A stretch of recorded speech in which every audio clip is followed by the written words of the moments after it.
Hello, and thank you to our Tuesday evening workshop.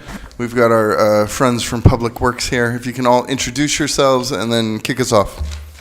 Good evening, Kevin Gagne, Director of Public Works. Megan Bates, Deputy of Maintenance and Operations. John Kaczynski, Environmental Services Superintendent. So thank you for your time tonight. We've got a lot of things going on, and one large item that I know everybody's going to be very passionate about once we get into a rollout is solid waste curbside collection. So we want to take this time just to give you a quick update, let you know where things are at. We just submitted the LCIP. Last year we'd asked for carts. That's included in the program, and I'll let Megan and John talk about that. Then our next goal is to implement, deal with the budget and make sure that we request things appropriately. So we're here to answer any questions after a quick update. With that, I'll turn it over to Megan and John. So the City of Lewiston now has a contract as of October 21st with Casella. And some of the information we've shared with you, but we're going to go into a little bit more detail this evening. With Casella, we're planning on some monthly meetings during the next year to two as we go into implementation. The first meeting we had was October 30th. Can you just move the mic closer? Yep. The first meeting we had was October 30th, and we're going to continue on regular monthly meetings or thereabouts to keep an update and make sure that we keep the program on schedule, and any new information we get from them or we need to share with you, we keep that update going. And upon signing the contract, they ordered the trucks. It's still 18 to 24 months out to receive these trucks. And but they did mention, based on their experience with other communities, that when the vehicles are about 6 months out, they increase the communication with the vendor of the truck. They receive information a lot more often. So as soon as they receive their information on any ship dates, we'll know. So right now, the routes are going to stay the same through this fiscal year and next. Once we turn into the ASL, there might be some route changes, but we won't know exactly that until Casella does that design of those routes. So the hybrid collection that we mentioned before, hybrid means that we're going to have some automated side load, but in the more difficult areas of the city, it's going to be a manual or a rear load. So the automated side load is going to be occurring a Monday through Friday operation. And then in the more congested areas of the city, there'll be the manual, which is going to occur, I believe, a couple of times a week. So, 3 days a week. So throughout the week, you're going to see, or residents will see, both types of operations going on. We also are going to be doing a communications rollout. Casella has an app. Megan can go into that a little bit more. We're going to be doing some flyers for printing. We're going to have mailers that Casella will be doing. We're going to be having some of those flyers translate in multiple languages so that we can communicate with our vast population, diverse population. We're also going to set up meetings with the various community groups, Transportation Action Group, immigration organizations, and so forth, neighborhood organizations, to communicate and to try to ease the transition of this program. And Casella has a really neat app that people will be able to sign up for. It is called Recycle Better with Casella. It's going to do a lot of things for the user. It's going to provide the collection day for individuals. They can sign up for service delays that occur, report missed collections. It will have a calendar that's going to give reminders of holidays and when curbside is going to happen and when it doesn't happen. And I think a really neat thing that this has is called Wizard A to Z, where anyone can type in their waste and it will tell them whether they can recycle it or dispose of it. So it's going to educate the public on how to manage waste a lot better than what we have now. Oh, also, the carts are going to be purchased by Casella. So we will not be managing them, purchasing or managing the carts. Again, based on their experience, from the time they purchase to the time they actually see them is 6 weeks. And it takes them about 2 to 3 weeks to assemble them and get them on the road. And the final item is, with the automatic side load, there may be some updates to the parking ordinance. There are some streets that maybe have restricted parking on collection days, so one side of the street where the carts will be placed will be, you have no parking, let's say it was a Wednesday collection, then no more parking on that side of the road just for that Wednesday, just so the ESL can get to the carts. Also, we'll be looking at possibly doing some ordinance revisions to solid waste to update it to accommodate this new program. So now we open up to your questions. Director Gagne, with all these, potential parking restrictions, we're talking about new signage along the affected streets, or can you elaborate on that? Yes, so once we see the plan from Kinsella and where these areas are going to be impacted, we will roll out what streets are impacted, those community notices, as well as working with the police department to modify the parking rule. And we put in the budget for signage as well so that we can make those modifications and get those posted. Thank you. Councilor Harriman. Thank you. So I saw that you updated us on the different types of loading, the side load and then the manual, based on the different tricky areas. What do you think that the tree streets will end up being, like the, Shawmut, Howe, Howard? What sort of area do you think that will be? I'm not sure now, because again, it depends on what Casella is going to do, and they're kind of directing where they can do side load. I think the more densely populated downtown areas are going to be more manual, and then the more residential areas around the rest of the city will be more conducive to the automatic side load. Charlotte and those areas have a lot of multifamilies where there's going to be a lot more cars, so it's going to be more congested. So I imagine it's going to be more manual that way, but again, it really waits to what Casella. That's one of the purposes of our monthly meetings, is to get that and to nail that down. Okay, understood. And a follow-up. So the areas of the city that will have the manual collection, are they still going to have the same carts as everybody else? Or will they still be able to use their own cans? Yes, it's carts. We're going to have it all the same kind of carts. It's going to be Casella branded carts, but this was to keep it neat and, more uniform. Okay, thank you. Councilor Nagy. In the process, when you start to look at the ordinances, as far as possibly making some changes around some of the trash ordinances, I know I had brought up before a consideration on whether or not we could bring more multi-units into the program, and then also the differentiation between 3-unit owner-occupied versus 4- and 5-unit. And so I just want to, it's not anything to discuss tonight, but when we think about some of these ordinances and also the rollout, thinking about how that possibly could affect the budget, and if it could make some of the trash collection more uniform for some of those intermediate commercial housing projects. I completely understand that a 20-unit it's a 20-unit, but if it's a 3-top, maybe we can figure out ways to bring some of these people into the program.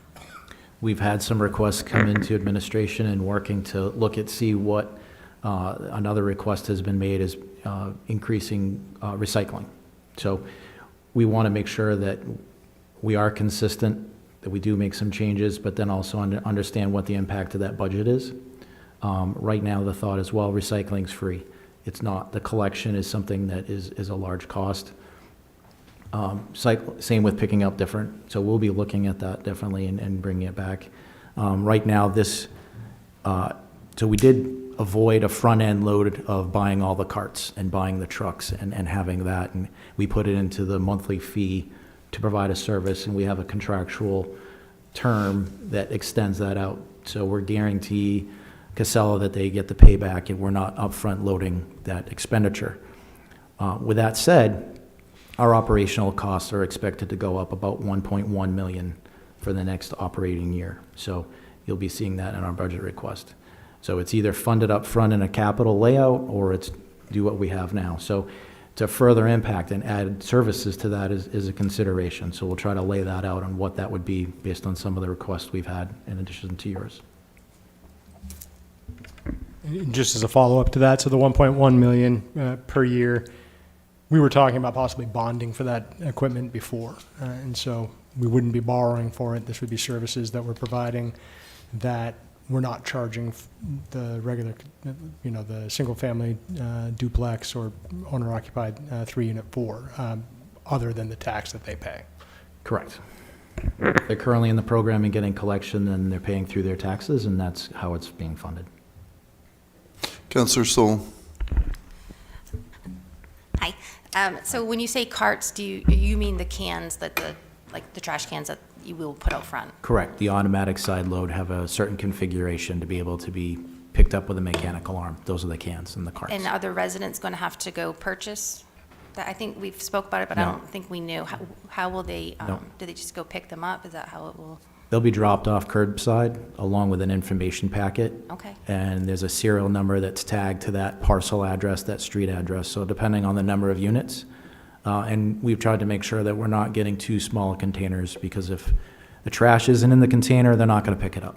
So we want to make sure we're correct sizing the containers. And then if they need more, there's a way to request more. Okay, thank you. Yep. Councillor Glant. Thank you, Mayor. I'm glad it's coming. I've seen it work. The one point I would make, and I know it's still way out there, when you're talking about closing at one side of the street or the other, I'd recommend you start that about 3 weeks before your actual pickup, so that people get used to it, because if not, it's just going to be a cluster. So you put that in your notes somewhere when you're talking to them to say, Yes. Oh, yeah, we want to practice it to make sure people know what's going on. All right, thank you. Yeah, just so we're clear, no clusters, please. So our plan for rollout has been work in the outer areas that we're not modifying traffic, in the neighborhoods that automated side load is a success, and build on that. And then work our way through some of the more problematic areas, keeping those as long as we can for a manual rear load and pup truck or something like that, and then try to integrate. Definitely want to give advance notice. People aren't always embracing change, and it takes a while to get that, so we do want to give that time. Councillor Najin. I just wanted to state that I know this has been a long time in the works, and I greatly appreciate the work that is being done. I know that this is a big change for the city. Assistant Director Bates, I think, has been involved in this program, and planning on this program for almost a decade at this point. So, excellent. It's good to see it coming along. So.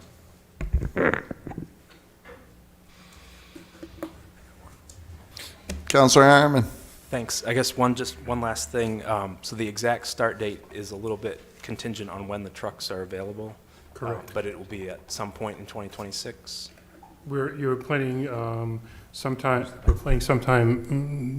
late spring, summer, maybe as far as late summer of 2026. Again, it depends on the truck delivery. We'll know more, but again, we're meeting with Casella, planning this. We spent quite a bit of time doing a lot of planning, and we still got more planning to do to make sure that we roll this out as smoothly as possible. Even talking with Angie about doing communication and setting that up, so getting a good marketing plan going for that too. Okay. Well, thanks, and thank you for all your efforts on it. I can say we are not rolling this out going into late fall and going into winter. The plan for this is not dealing with snow, parking bans and plowing and all of those things. So we want to work everything out through the summer months, through the fall, and then get a good pattern, figure some things out before we go into winter. Thank you. Thank you. That's good thinking. Further questions or comments from the council? Yeah, we appreciate all your hard work. Thank you so much. Thank you. Have a great night. That concludes our workshop. At 6:45, I anticipate being able to start our council meeting on time at 7. We'll see you soon. Thank you.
talking. You can sit down and do this. Hello, and welcome to our Tuesday evening council meeting. We're going to kick things off with the Pledge of Allegiance, and we have Don Robitaille here to lead us.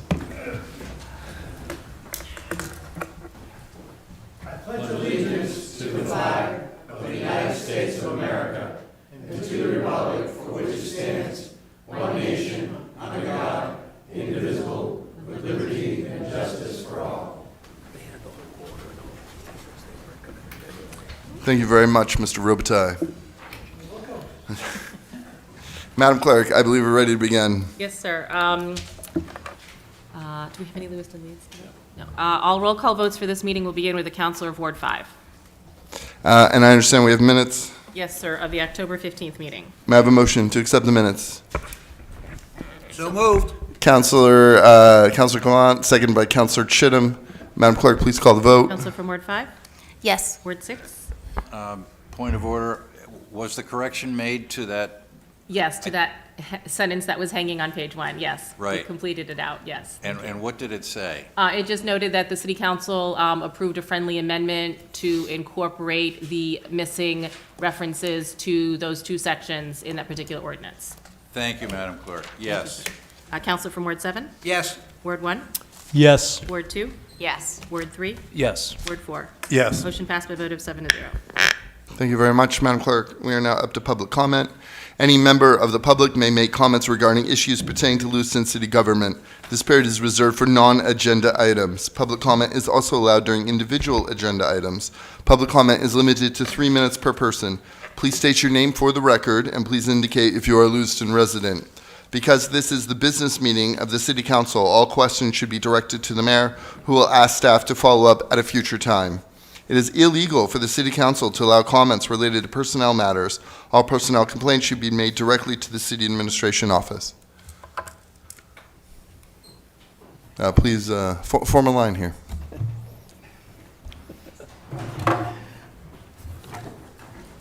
Matthew Agron, Ward 4. Let's kick this off with a great hats off to Kevin of Caden's Kitchen and his crew for successfully bringing the new warming center into operation. That being said, let's start off with something more serious. Let's be honest, Lewiston has a problem with violence currently. But be fair, we're not alone in that. But it starts with our youngest children and continues as they get older. And as they get older, instead of using their fist, it can increase to carrying illegal firearms and using them. Look at all the number of shootings we've had in the last year. I'm not sure how many illegal guns the Lewiston Police Department got off their guns, off the streets. 29, 30, 50.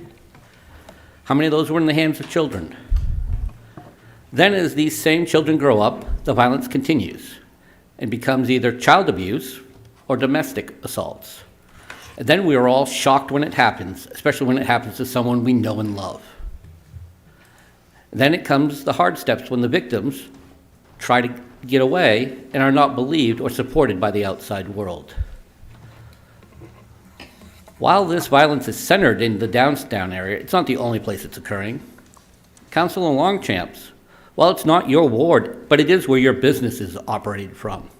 You must see and hear this, not only yourself, but from your customers. And I can't believe that it's good long-term for the business environment of downtown.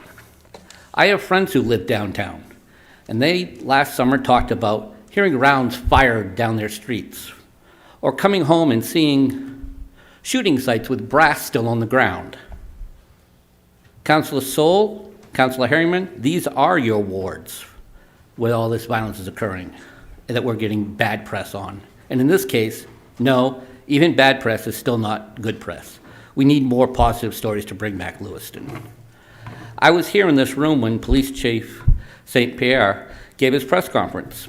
And like he said, we need to bring together the parents and guardians, the nonprofits who are working with these kids, especially the ones that the Chief brought up at the press conference, the Mayoral Advisory Committee on Public and Community Safety, the schools for the violence which is now spreading into our school system, law enforcement, I have a hard time believing I'm going to even say this, but DHS, the state of Maine's justice system, and even the general public to help bring this back under control. What we need to do is support our police department.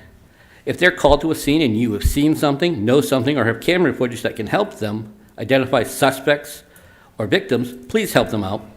By helping them out, you'll help your community you live in and the whole of Lewiston to become safer. But for this to work, the city and the state needs not to return these offenders to the street without any consequences. Because if there are not any consequences, there's no reason for them not to continue the behavior that they're having currently.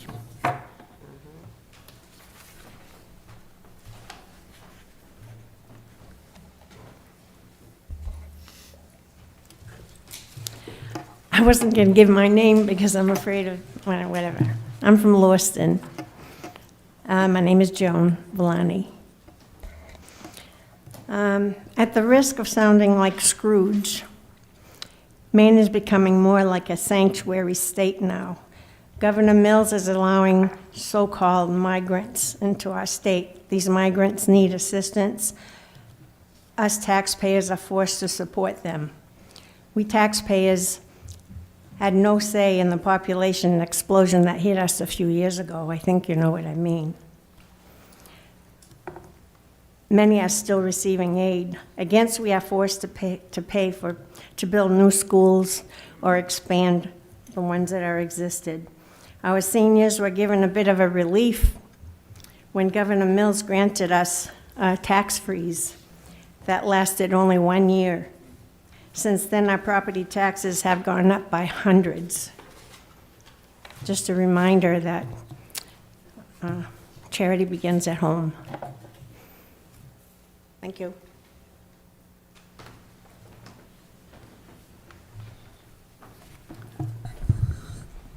My name is John Nutting.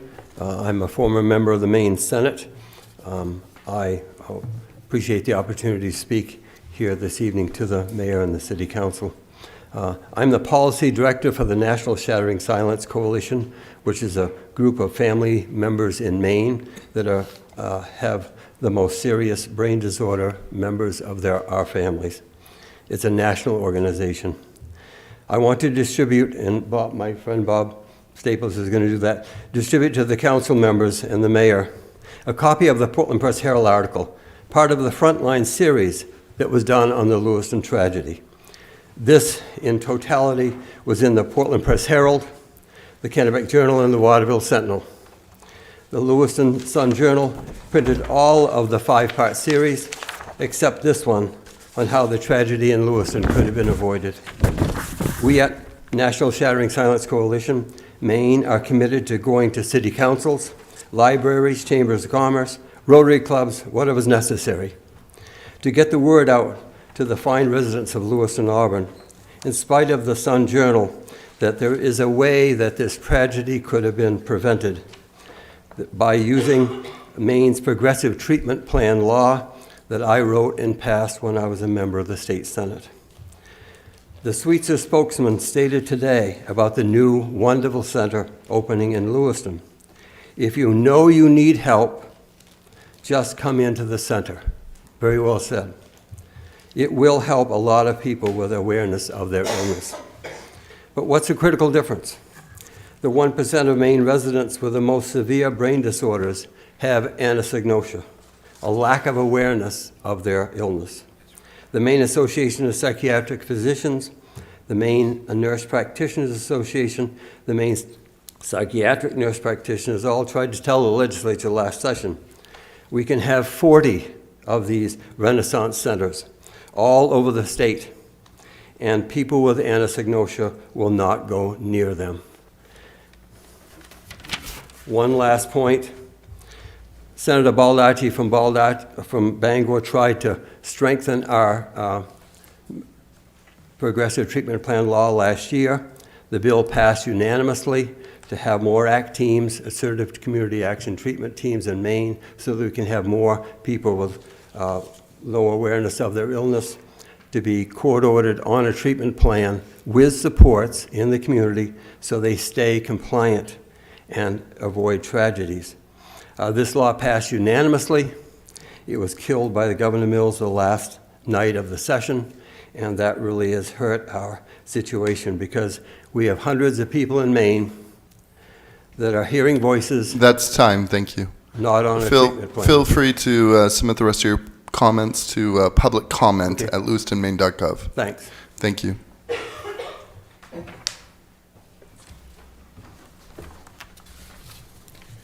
Hi, my name is Bob Staples. I'm from Jay, Maine.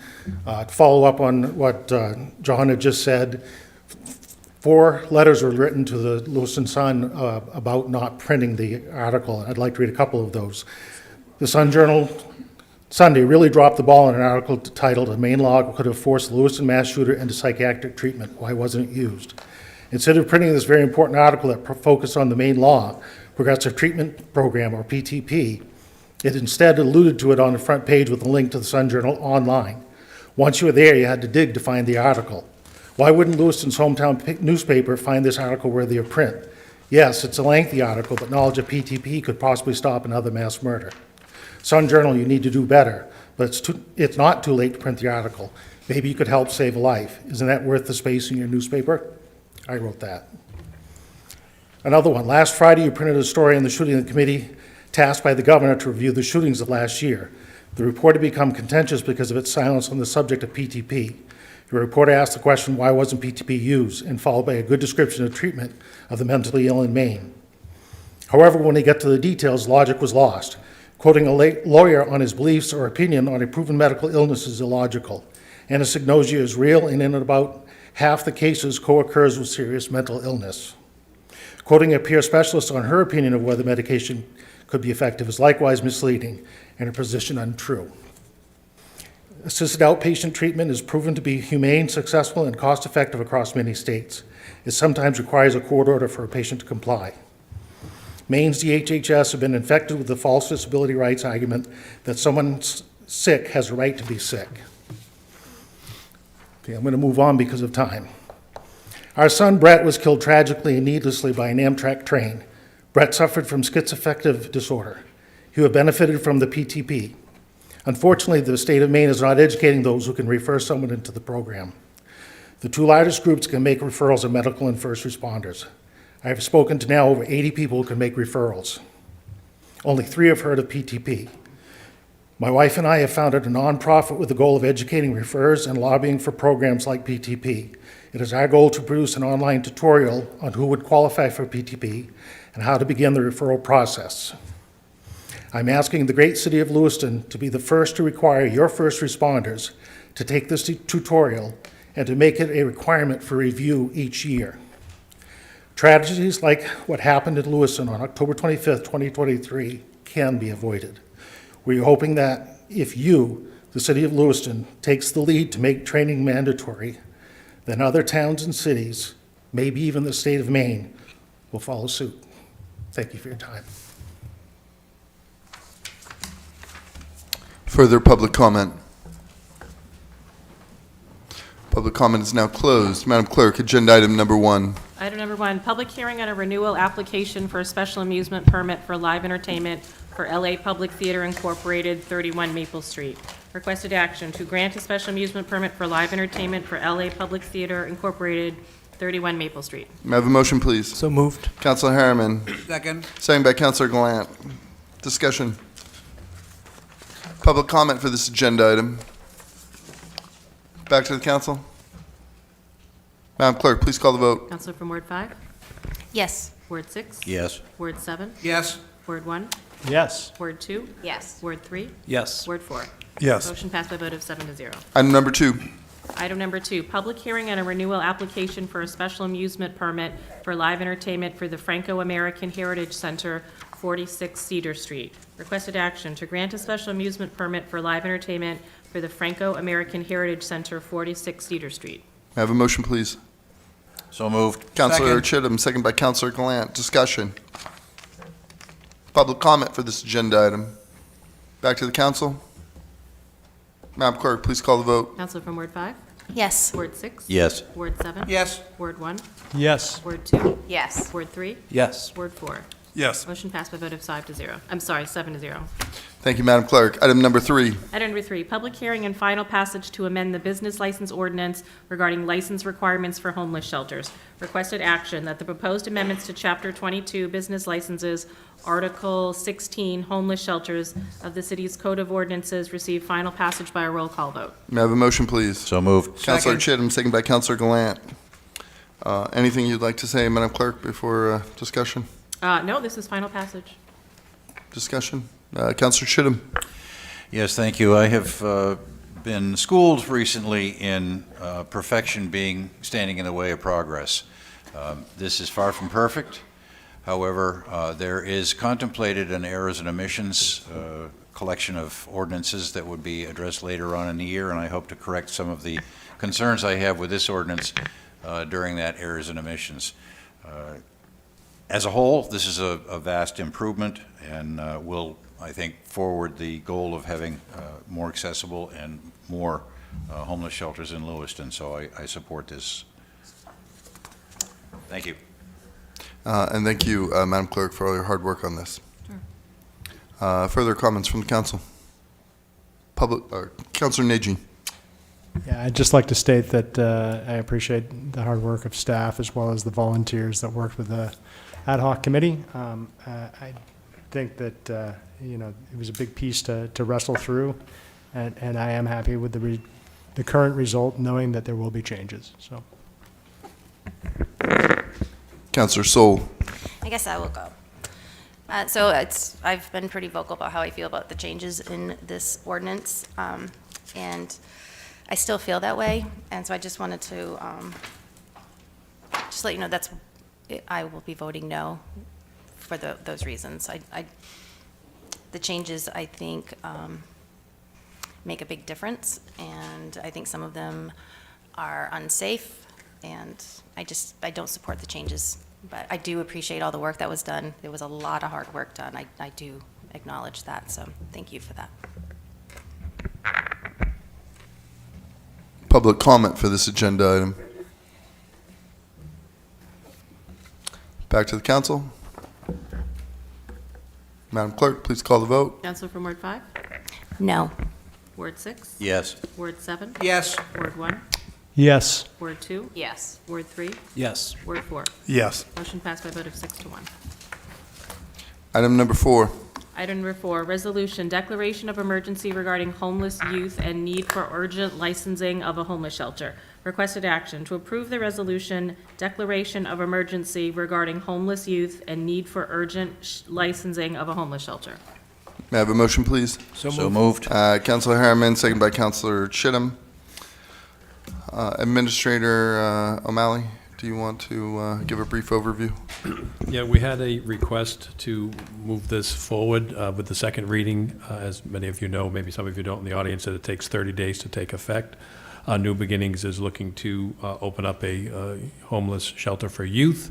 They have some funding. I see Chris Bicknell is here in the audience if he wants to get up and speak and address this. They're in line to get some funding, I believe, from Maine Housing, if I'm not correct. So they're looking to have this declared an emergency so they can apply underneath the new licensing that you just approved, but it doesn't take effect for 30 days. So we spoke with the city attorney and a way to deal with this, and this was the suggestion that was brought forward that we're bringing to you folks. So if Chris would like to address the city council to explain this request, I'm sure he'll be more than happy to. Feel free to just come right to the table here, both of you. If you can both introduce yourselves and then, say a few words. Certainly. My name is Chris Bicknell. I'm Executive Director of New Beginnings here in Lewiston. Thank you for taking this matter under consideration. I really appreciate it. So we have received funding from Maine Housing to operate in an overnight emergency shelter, warming shelter for young adults 18 to 24 years old at 436 Main Street here in Lewiston. We would like to do that as soon as possible. We believe that it is unethical to have young adults sleeping on a floor. That's why we're asking for this waiver or this emergency declaration so that we can have young people sleeping on cots rather than on the floor. or staying awake all night. We have that funding. If the ordinance or if the committee does not say yes, we're going to have to really struggle to figure out how to move forward, because we do have young people who are at risk of being out on the streets currently.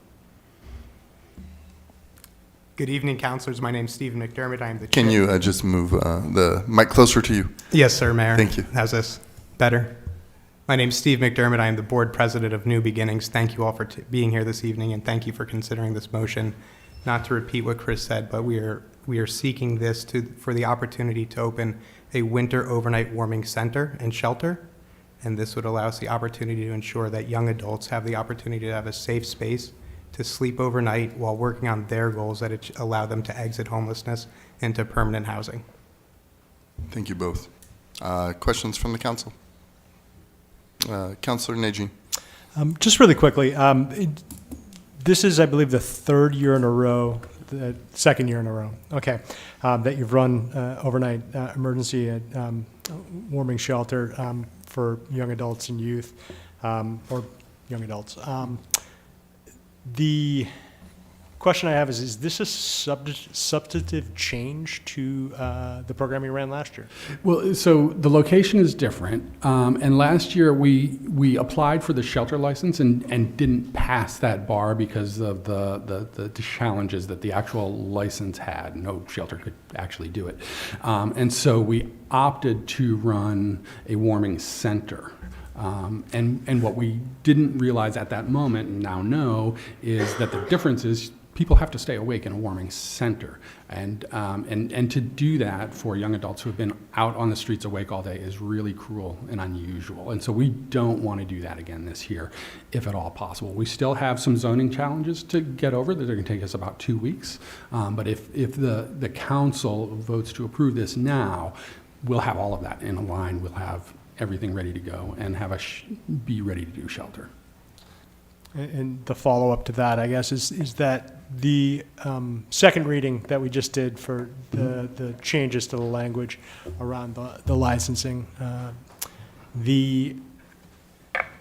were that to go into effect, let's say, tonight, then the license that you're applying for would be allowed. And otherwise, you'll literally have to wait 30 days before you can start the process, which Correct. will be December 19th? Yes. Okay, thank you. Councilor Harriman. Thank you. So this property, you currently own it and you have for a while, right? Yes. And so you're currently using it for? Currently has a transitional living program, which is, there are 10 residents there, all who qualify as homeless by the HUD definition, which is the highest, most stringent definition. And we have been using that facility for over 2 decades for that process. And a transitional living program is designed to house young adults for 18 months to help them build the skills they need and the financial resources they need to become independent. And we get very few community complaints from that. And I will point out that last year when we ran the warming center at 134 College Street, we had 0 calls for service during the entirety of that time. Thank you. So as far as, I think you said 10, you have 10 occupants of that? Currently, place now. yes. When it becomes a shelter, how much will that change? That will increase by 12, so we'll go up to 22. And those are the zoning challenges that we face, is because we're zoned to have up to 10 now, and we got to change the zoning. So it's going to take us a little bit to put up some extra exit signs and change some fire code things. Okay, thank you. Councilor Chittum. Thank you, Mr. Mayor. Mr. Bignell, you made a comment just now that concerns me. You said that no shelter could pass the hurdles that were imposed by last year's or the ordinance that is in effect today. Could you elaborate on that, please? Certainly. So the current funding structure for shelters is for overnight shelters. The current ordinance that was in existence before tonight's vote required 24-hour operations. And there is no funding structure for 24-hour operations of adult shelters in this state. There is only funding structure for 24-hour shelter operations if you're a licensed youth shelter from DHHS, and they provide the funding, and it still isn't adequately enough to actually do it. You have to fundraise and get federal funding as well. So anyone who wants to operate a 24-hour shelter for adults, the funding structure does not exist and you can't do it. And if I may, just to elaborate on that point, the current funding mechanism for overnight shelters funded through the Emergency Shelter and Housing Assistance Program administered by Maine Housing accounts for roughly or up to 40% of an emergency shelter's total budget. So there's a gap of 60% of total operations just considering nighttime functions. If you add an additional 12 hours of staffing requirements and likely what would be meal additional programming, that becomes a much lower portion of the total funding needed. Thank you. Is this a problem that should be addressed at the state level or the federal level? That's a good question. I'm not sure I have the answer for. Yes. Good answer, good answer. The problem that the planning board is currently wrestling with is that operating a shelter that requires its guests to leave during certain periods of the day imposes an additional burden on the community within which that shelter is situated. I think they're coming to terms with how to address that, but I am concerned with your statement that no shelter can provide operations that would allow a guest to remain in at least a portion of the shelter for all hours of the day. In other words, every shelter will have to exclude its guests for a portion of the day. That's a very concerning statement to me. So when I say shelter, I mean the actual space where people sleep, the shelter space. There are many providers who have found ways to cobble together resources to provide services for 24 hours, but not shelter. New Beginnings provides 24-hour shelter for juveniles and about 20 hours of service for all other young adults and children, right, through other resources, but it's not shelter resources. So during the day, anyone who's at our emergency shelter that we currently run, or if there's anybody at this winter shelter, they can access those services the remainder of the day. It's just that the space to sleep in, the shelter, has funding to operate for 12 hours, and that's it. And that's staffing and electricity, heat, all of the everything. So a shelter that has a common area, residents would be required to leave the dormitory, for example, and go into a common area. They would not be expelled to the street. Are you saying that's financially infeasible?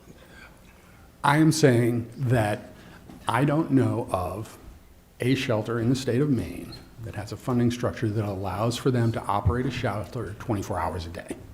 Okay. Thank you. That's a problem that needs to be addressed then. If I may continue, Mr. Mayor, I think all of us on the council have received concerns from people whose children attend a private school in the area of 463, is it? Main Street. Could you,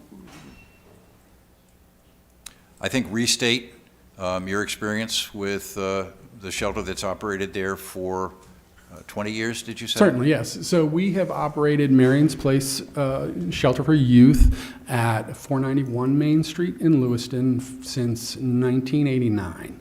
We get minimal complaints from our neighbors, and we have a very good community relationships. I take our community presence very seriously. Last year, there was a huge amount of concern about us opening a warming center in the area where we did. I met with the police chief and the fire chief. I heard all of their concerns and addressed all of those concerns in the planning, put together a very strong community response plan so that when our neighbors did have challenges, they called me directly and I responded to those. I believe I had one call from a neighbor, and it was more of a conversation about how to support when things are challenging rather than saying, hey, there was a problem and you got to deal with it. So you then have experience that would address, and you haven't seen these concerns, I'm sure. They were emailed to the council. I have not, and I will say again that the building that we are considering using for this purpose has had 10 individuals in it for years and years and years, and they're different individuals. Every 18 months, the apartments turn over, but there have been people who are literally homeless living in that building for at least 20 years. Okay. Thank you for that. In both the licensing ordinance and in proposed zoning ordinances, there are buffers and setbacks. Yes. Would this facility meet the buffer and setback requirements proposed in the zoning ordinance as well as the one that has been enacted tonight in the Yes. licensing ordinance? Yes, I made sure to make all of those measurements prior to even filling out the application. Thank you. Very foresightful of you. I appreciate that. Thank you, Mr. Mayor. Further question, yes, Councillor Soul. Hi. How many shelters do we currently have? 6 We have 6. licensed homeless shelters, yes. And they all 18 and over are allowed to be there in all the shelters? So we have 4, if you would consider them traditional homeless shelters, I guess, and then 1 pertaining to youth, which is what Chris has mentioned, and then another one regarding domestic violence survivors. Okay. Thank you, Kevin. The warming center that just opened on Lincoln Street, they will take 18 plus, correct? Correct. So they have options, right? And so the request that you're asking us is to say that there's an emergency for these young adults because they have no place to go, but they do have some place to go. So I'm just having a little hard time, I guess, bending the rules. I understand, yeah. When they do have options, so. So what I would say to that, I'm not sure there's a question, but what I will say is that Maine Housing provides the funding for both Caden's Kitchen and us. They have determined that there's enough of a need in this community that there is a need for a young adult shelter. They would term them transition-aged youth that have different developmental needs and different actual daily needs than older adults do, and that the experience of a young adult or a transition-age person in an emergency shelter for adults is very scary and very traumatic. And the goal is to prevent further traumatization of young adults in a system that is not designed for them. That's understandable. And you're not willing to operate a warming center until the 30 days has passed? Correct. We did that last year. I made it a point to be there every morning at Wake Up and transport young people. And I don't know if you've ever seen a teenager sleeping on a floor. I have 3 of them, so yes. But this is a room full of teenagers who have been outside all day, who have no homes to return to, who are forced to sleep on a floor. It was heartbreaking for me. It's heartbreaking to have this conversation, I honestly. struggled even doing it then. I'm struggling even more, and my board president knows how much I am struggling with this, that it just isn't right. And I have spent 30 years trying to do the right thing for young people, and it breaks my heart to even think that I have to I do this for a appreciate- day, let alone 30 days. Like, I understand my it completely. knuckles are white right now. I understand that. I just sort of, I think about everyone that's going to come after you, and where does it stop? Like, Right. how many times do we say, yeah, we'll forget the rules? And so I'm just having a little hard time with that. Certainly, I think, Yeah, if I may, I've had the opportunity to listen to many of the conversations here, and I'd like to acknowledge how thoughtful and deliberate they were. And oftentimes at the center of those conversations is how do we help our community members, how do we help our neighbors, and how do we help our entire community? And one of the ways that we can do that is by creating an opportunity for young adults to get the responsive needs that they need so that they can prepare for work, school, or personal work that they need to do to move on and move forward. But you understand the fear of the neighbors and the entire city. I mean, we've had a lot of shelter talk, a lot of people talking about, like, how many people are going to come to the city now? So it's just, there's a lot of fear out there. I mean, there's a lot. I respect and do understand that fear, and I would circle back to our experience operating the warming center last year where there were no calls for service because the trained staff were able to work with these clients that they've developed long-term relationships, trusting relationships with. That includes going out to see these young adults when they're in tents in the middle of winter because they do not want to go inside, and they will bring them food. So they have developed strong relationships that allows the work to take place. I'm sure you've heard that the work doesn't take place on paper, it takes place in the context of a relationship. To your point about who comes next, the primary funding source for both the warming center and our project that was being proposed and discussed tonight is Maine Housing's winter overnight warming shelter. That RFP has closed. There is currently no other funding source open and available to do this type of project. There is a long-term solutions grant that was open a while ago that they have not announced the winners for, but there is no source of funds that's available right now that would have somebody come tomorrow and say, we also have these funds. If somebody has a private philanthropist, I can't speak to that. I hope there are private philanthropists who are willing to invest in this way to support our community. But if your question is how many more additional nonprofits will come next with resources ready to go to open doors, there's no funding source that I am aware of.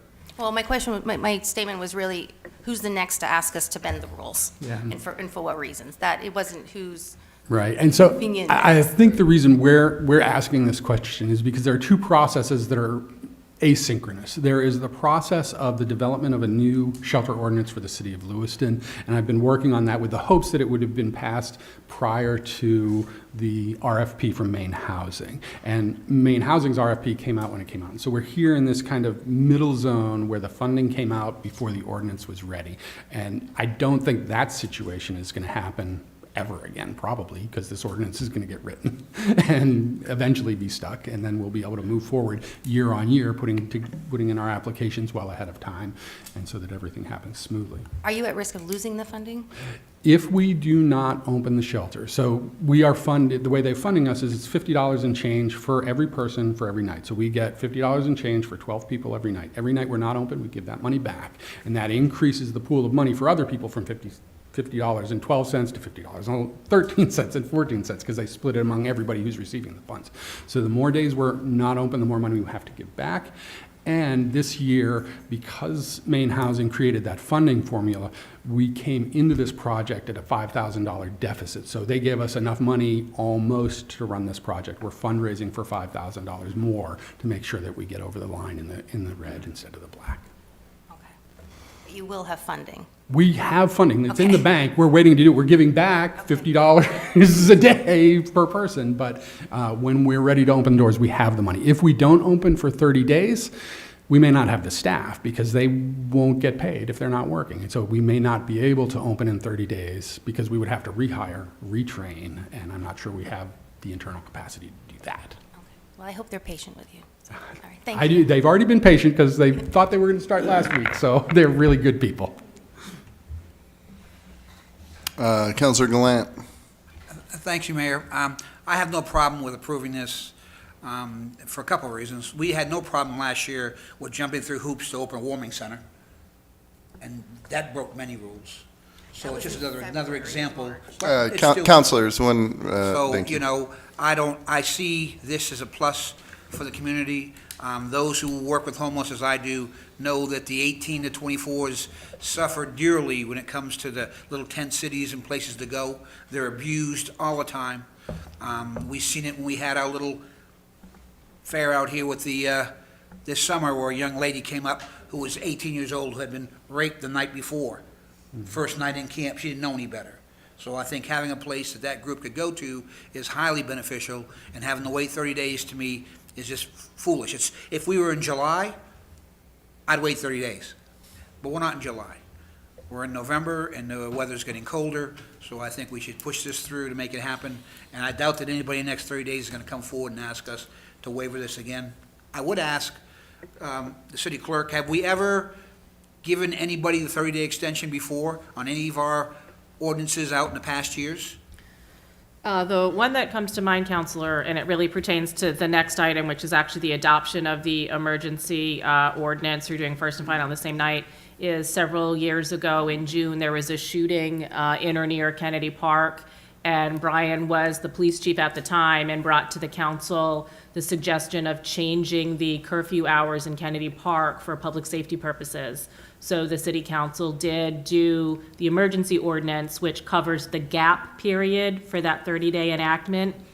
And then simultaneously, we did the same exact ordinance, but in the regular process of first and final passage to allow for that 30-day effective timeframe. So once in the past several years. All right, thank you.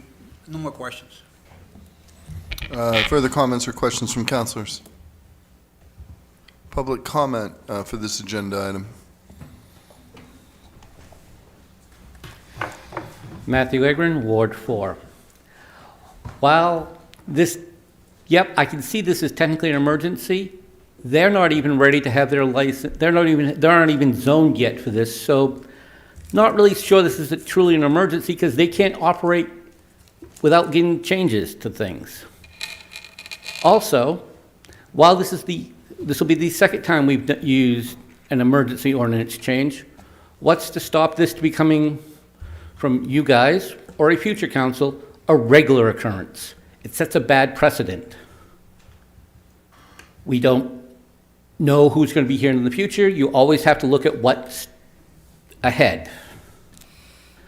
If this needs to be done, could you not modify the license when we take it up in item 6 to say, hey, they don't require staffing for all day for the 30 days, instead of using the emergency rule to cram this through, because once you use it, it's now out there to say, as Councilor Sol said, what's to stop the next business or something from coming in and saying, hey, we need this rule changed today so we can operate? You're not ready to operate tomorrow, are you? We can.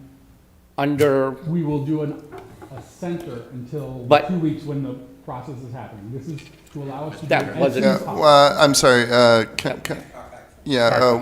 let's finish with public comment and then we'll go from there. Please continue, Mr. Agron.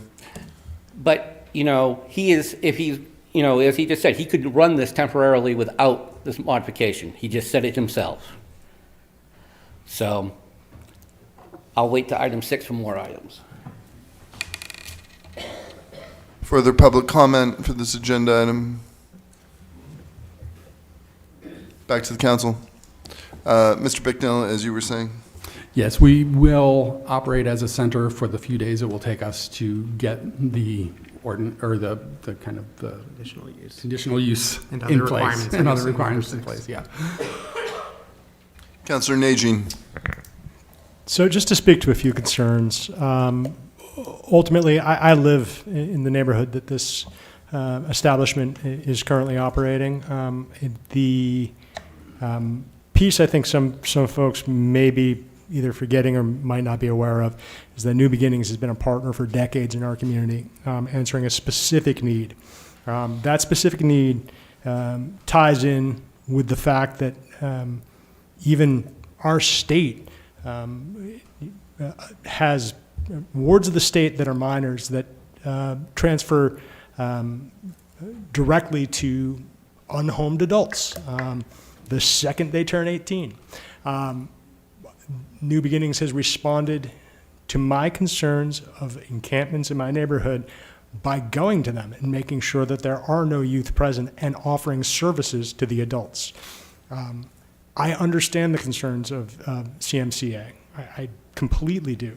I also think that that folks are blissfully unaware of what is actually happening in this community.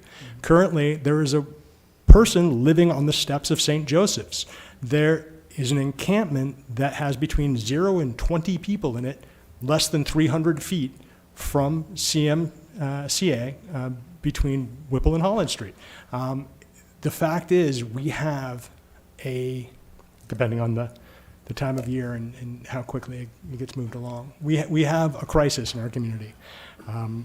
The fact is, this is not an emergency. This is a constant emergency, and we have not answered the need of it. I have absolutely no problem supporting the resolve due to the fact that it's taken us so long to get the language through that would have allowed them to apply openly. And I think that until we have housing for all of the folks in our community, we need to make sure that we're taking care of those who are most marginalized, most vulnerable, and those without agency. And yeah, that's basically what I have to add to that. I appreciate you two being here. I appreciate the work that New Beginnings does in our community. And yeah, we need to allow you to get started as soon as you can. And I am completely against artificial delay. So yeah, completely support this. Thank you. Thank you. Further comments or questions from the council? Yes, Councilor Roy. I believe I have to recuse myself from this vote at this time. Duly noted, thank you. Further comments or questions from the council? Anything further? Councilor Najin, yes. I would just state, in the case of a recusal, you should leave the dais until the vote is called. I had a chat with Councilor Roy. Whether he sits there or sits here, it's pretty much the same thing. We can see him like whatever you feel comfortable with, Councilor Roy. Final comments would just be a thank you for the hard work and deliberate process and conversations that I know you've taken care of for the past 5 or so years. And thanks for the continued momentum forward to support all of our community members. Anything you'd like to add, Administrator O'Malley? Nope, I'm all set. Okay. Madam Clerk, please call the vote. Counselor from Ward 5? No. Ward 6? Yes. Ward 7? Yes. Ward 1? Yes. Ward 2? Yes. Ward 3? Yes. And Mr. Mayor, you get to vote under the charter regulations because a counselor has recused themselves due to a conflict of interest. So if you'd like to vote, Mr. Mayor. Yes. Thank you. Motion passed. Yes, I would like to vote, and I'm voting yes. Thank you. Motion passed by a vote of 6 to 1. Just so we're clear. Thank you so much. Thank you. Thank you both. Item number 5. Order number 5, public hearing and first and final passage regarding an emergency ordinance for an amendment to the business license ordinance regarding amendments to the licensing of homeless shelters. There are 3 items for requested action. The first item, that the proposed amendments to Chapter 22 Business Licenses, Article 16 Homeless Shelters of the city's Code of Ordinances receive first passage by a roll call vote. So moved. Yes, Councilor Chittum. Second. Second by Councilor Gallant. Questions or discussion? Yes, Councilor Chittum. I have to confess, Mr. Mayor, that I spent an inordinate amount of time trying to understand why we're passing an ordinance again that we had just passed. I think I have finally sussed out that what we're doing with this action on agenda item number 5 is waiving the rules, passing the ordinance that we have just passed on second reading 2 times in one session to make it an emergency, thereby covering the 30-day window that would take place for the ordinance that we passed 2 minutes ago. This emergency ordinance has a lifetime, has a life of 61 days. So there's a little bit of an overlap there, but it's a gaumy way, but we have managed, if we pass this ordinance, then to ensure that it becomes applicable either tonight or tomorrow. I'm not sure what the deadline is for emergency ordinances. But it was very confusing to me, and I think I've sussed it out, so I hope others have figured out what it is that we're doing. Further comments or questions from the council? Public comment for this agenda item. Back to the council. Madam Clerk, please call the vote. Counsel from Ward 5? No. Ward 6? Yes. Ward 7? Yes. Ward 1? Yes. Ward 2? Yes. Ward 3? Yes. Ward 4? I should have asked this. Can I vote on this? Can I vote on this? I shouldn't be voting on this, right? Right, I'm sorry, I thought you were still in the audience, so yes. Item 5 and 6 too, because that's their Okay. application. All right, I'm going to recuse myself. Conflict of interest, the next 5 for 5 and 6. Thank you. Mr. Mayor? Yes, I'm voting yes. Thank you. So the motion passed, which is the first passage, passed by a vote of 6 to 1. The next motion before you to waive Section 7C of the rules governing the city council and to follow final passage at this time. May I have a motion, please? So moved. Second? Councilor Gallant, second by Councilor Chittum. Discussion? Public comment? Back to the council. Councilor Najin, did you have something? Just concerning the New Beginnings operation and the complaints, or not complaints, but concerns that came in from neighbors as well as CMCA. Again, I do live in the neighborhood. Sorry, Councilor, I'm not sure that that's completely germane to this item. Okay, I was simply saying, okay, and we can do it at a. We have on item another number agenda. 6 still, right? Yeah, okay. Question? Counselor, yes, Counselor Chittum. Thank you, Mr. Mayor. My initial motion may have been improper, but I was moving item 1, question 1 on item 5. I believe we're at question 2 on item 5 now. Is that correct? Yes. Thank you. Correct. Madam Clerk, have we been to public comment for this motion? Not for this item number 2, I don't believe. Public comment for this item. Back to the council. Madam Clerk, please call the vote. Council from Ward 5, No. Ward 6, Yes. Ward 7, Yes. Ward 1, Yes. Ward 2, Yes. Ward 3, Yes. and Mr. Mayor. Yes. Motion passed by a vote of 6 to 1. The next one before you is that the proposed amendments to Chapter 22 Business Licenses, Article 16 Homeless Shelters of the City's Code of Ordinances receive final passage by a roll call vote. I have a motion, please. So moved. Counselor Harriman, seconded by Counselor Gallant. Discussion. Public comment. Back to the council. Madam Clerk, please call the vote. Council from Ward 5, No. Ward 6, Yes. Ward 7, Yes. Ward 1, Yes. Ward 2, Yes. Ward 3, Yes. Mr. Mayor. Yes. Motion passed by a vote of 6 to 1. Item number 6. Item number 6, public hearing on a new application for a homeless shelter, a license for New Beginnings Incorporated, 436 Main Street, in consideration of application. There are 2 items for requested action. The first one is to conduct a public hearing on the new application for a homeless shelter for New Beginnings Incorporated, 436 Main Street. I'll move item, question 1 on item 6. Second. Madam Clerk, it's my understanding that we do not need motions to conduct a public hearing. Right, you can just open the public hearing. Okay, thank you. I appreciate your, both of you and your enthusiasm. Public hearing is now open for this.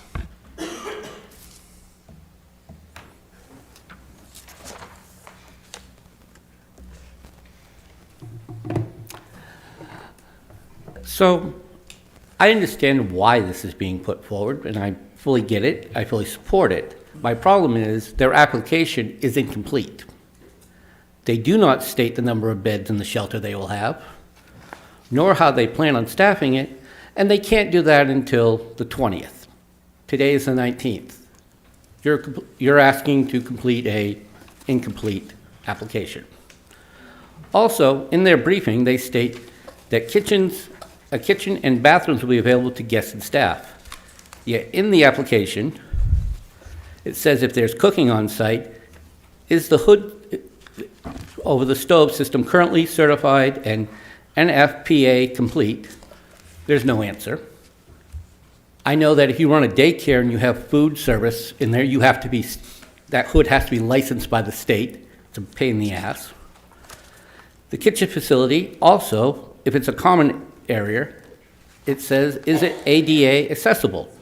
And they clicked non-applicable. Not really sure how that is non-applicable. ADA rules have been applied for 40 years. So I think these answers should be included in their application before you consider approving it. Also, have they met all the requirements from the city yet? Or are we still waiting for some? And we were just told that there are zoning issues that are still yet to be complied. While yes, it's important that these kids have someplace to go.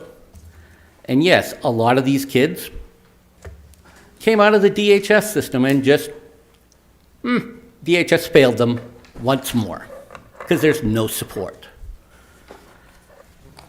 But we need this application to be complete before you approve it. Incomplete applications, that number of beds could become 100, and you guys just gave them a pass on it. Thank you. Mr. Mayor? Yes, Madam Clerk. Yes, thank you. If I could just address the concerns brought up by Mr. Agren. As I'm looking at the material, the applicant did provide us with an updated addendum page for page 2. And as I'm looking at the material, it appears that the incorrect page 2 replacement was included in your material. That is 100% the error of the city clerk's office and not of the applicant. The applicant did submit a corrected page 2 on the number of beds for the shelter. They noted that there would be 12 gender-neutral beds. They also noted that no food would be prepared on site, that food would be prepared in another location. So that was also adjusted and corrected on their replacement page 2. So I do apologize to the council and also the applicant. That information was noted when they initially submitted their application as being incomplete, and so we did reach out to them, and they did submit a replacement page 2, and it appears that that correct replacement page did not make it into your packet, so we do apologize. Thank you for that clarification, Madam Clerk. Thank you. We're still conducting a public hearing. Any further public comment for our public hearing? Public hearing is now closed. Madam Clerk, I believe we're on item number 2. Yes, sir, and that would be to determine a course of action based upon their application. There are some options for proposed motions in your packet. Thank you. Yes, Councilor Chittum. Thank you, Mr. Mayor. Before I or anyone makes a motion, could you, Madam Clerk, repeat the corrections or the additions on page 2? Sure, on the application, page 2, under number of beds, the updated information from the applicant would be 12 gender-neutral beds. And also the question regarding, is food going to be prepared on site? No, the food will be prepared at another location and brought to that location and served to the tenants at that time. So those 2 changes. I believe those were the only 2 changes on the application. Thank you, Madam Clerk. Thank you. Mr. Mayor, I will move. Councilor Chittum, yes. With that information, I will move to approve the application with staff recommended conditions listed in the proposed motion. I would second that. Okay, we have a motion, Madam Clerk, and it's been seconded by Councilor Najin. Discussion on this. Yes, Councilor Harriman. Thank you. Just for the benefit of people at home who might not have the agenda packet in front of them, those staff recommended conditions are that the applicant obtain any required building permits, that they shall obtain a change of occupancy permit, obtain a conditional use permit, obtain development review approval, and obtain the appropriate permits from the State Fire Marshal's office. So the same things that Mr. Bicknell was mentioning, dealing with zoning and fire safety. Councilor Najin. I'm completely comfortable in the staff's abilities they understand what the council is approving if we do approve this, in order to make sure that it's safe and functioning correctly under the auspices of the law.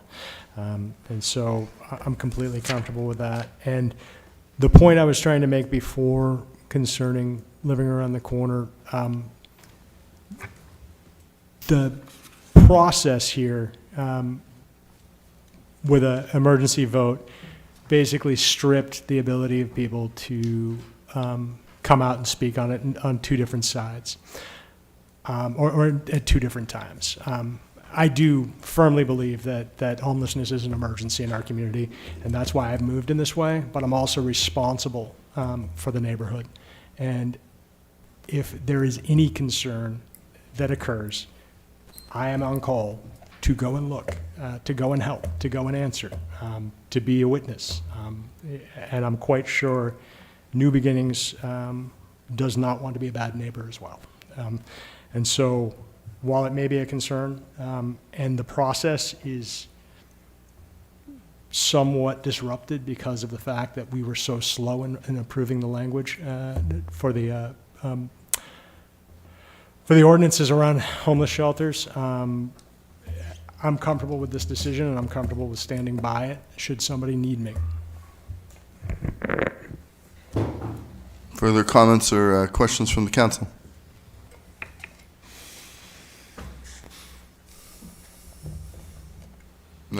Anything, Administrator O'Malley? No, we're ready for a vote. I believe we are. Madam Clerk, please call the vote. Counsel from Ward 5? No. Ward 6? Yes. Ward 7? Yes. Ward 1? Yes. Ward 2? Yes. Ward 3? Yes. Ward 4? I think that's me. Oh, I'm sorry, Mr. Mayor. Yes, and I'm voting yes. Thank you. Motion passed by a vote of 6 to 1. Thank you.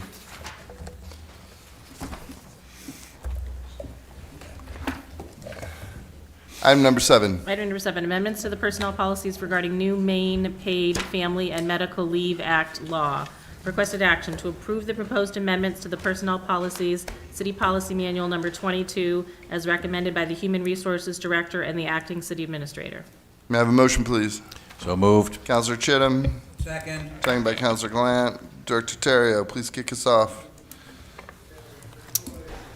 So this is to update the personnel policies to add the new Maine Paid Family Medical Leave Act. And per the law, we're supposed to start the new state tax deduction in January 2025.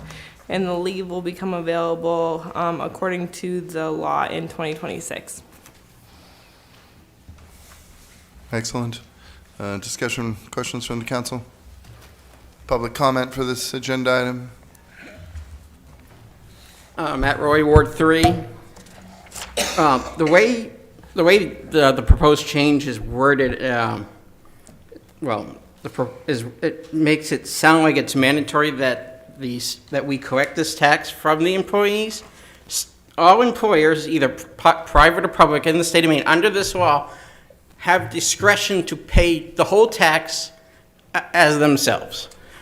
The city could make the decision, which apparently they're not, which is unfortunate for the employees of the city, especially if we go back to this summer with the whole rationale with the 4-day pilot week is, to make it more advantageous to our employees. But yet we're going to take a half of 1% out, starting in January, out of their checks. That's going to be deducted. So that's less take-home pay in their pockets. The city could pay the whole 1% on all the employees out of their side out of the budget. Thank you. Further public comment? Back to the council. Anything further, Director Terrio? Councilor Najin. The one consideration I have with covering the full cost of the Family Medical Leave Act is the budget, unfortunately. I think this next budget season is going to be very difficult for all of us, and I would rather make sure that employees have jobs than have an additional 0.05% to cover a state mandate. Further comments from the council? Madam Clerk, please call the vote. Counsel from Ward 5? Yes. Ward 6? Yes. Ward 7? Yes. Ward 1? Yes. Ward 2? Yes. Ward 3? Yes. Ward 4? Yes. Motion passed by a vote of 7 to 0. Item number 8. Item number 8, order authorizing the acceptance of Car Tie Court as a public court. Requested action to approve the order authorizing acceptance of Car Tie Court, part of Car Tie Development Subdivision, as a public court. So moved. Councilor Chittum, Second. second by Councilor Harriman. If you two can please introduce yourselves, move the mics closer to you, and kick us off. Good evening. My name is Kevin Gagne. I'm the Director of Lewiston Public Works. And Jeff Boley, City Engineer. Good evening. We're here with you tonight. We've had a couple other subdivisions previously, and this is in line with our protocols. Car Tie subdivision is approved by the Planning Board in March of '23. This 9-lot dead-end street off from Suzanne Street has been inspected. The storm drain, water mains, sewer mains, and base pavement have been installed and approved. Remaining to be completed is the outlet control structure, which is on the storm drain, the street lights, and the surface pavement. And they do have a guaranteed check to the city as of November of this year to guarantee completion of the work. So we're here to answer any questions you may have about the subdivision. the city engineer and I approve accepting it. Thank you. Questions or comments from the council? Councilor Chittum. Thank you, Mr. Mayor. I've just noticed that there is a 30-foot easement for maintaining a spreader for stormwater runoff, I presume. That's not included in the street acceptance language. Is there a rationale or reason for that? It's in the deed, but we didn't include it in the acceptance because it's outside the area of the street. And in the past, we've left that out of the actual acceptance and just kept it as a separate easement. So the city does retain the easement to maintain that level spreader, even though it's not part of the accepted street? And that's the rationale? Right. Okay. Thank you very much. Further questions or comments from the council? Public comment for this agenda item. Back to the council. You two good? Madam Clerk, please call the vote. Council from Ward 5? Yes. Ward 6? Yes. Ward 7? Yes. Ward 1? Yes. Ward 2? Yes. Ward 3? Yes. Ward 4? Yes. Motion passed by a vote of 7-0. Thank you. Thank you. Item number 9. Item number 9, order authorizing execution of waiver of foreclosure form on certain distressed structures located on leased land. Requested action to approve the order authorizing execution of waiving tax lien foreclosure on certain distressed structures on leased land. May I have a motion? So moved. Councilor Chittum Second. by Councilor Najin. Discussion. Councilor Chittum. Thank you, Mr. Mayor. Would someone please refresh my memory on what actions the city takes to recover the taxes that were not paid, occasioning these liens? We're going to release one of the biggest tools we have because of a concern about liability that the city might assume if we own these trailers. I understand that. But what leverage do we have and how do we approach the owners of these properties, which by my count total valuation of $500,000 and represent about $17,000 in taxes? How do we typically negotiate and work with owners to collect that? So we do not release the lien from the property. We are just waiving the foreclosure so that we don't end up being, paying mobile home parks their rent. So we do not release the tax lien.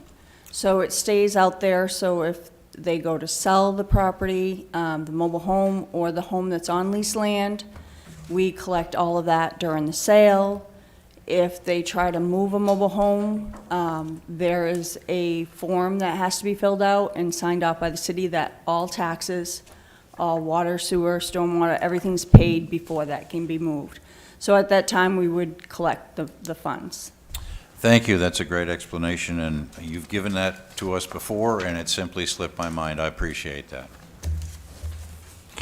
Further comments or questions from the council? Public comment for this agenda item.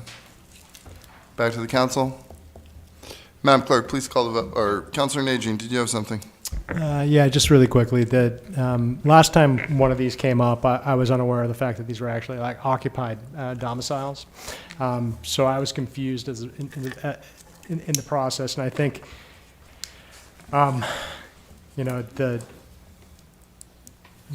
we don't ever want to be putting ourselves in a situation where we're pushing folks out of their homes, no matter what that looks like. So, yeah, I'm definitely in support.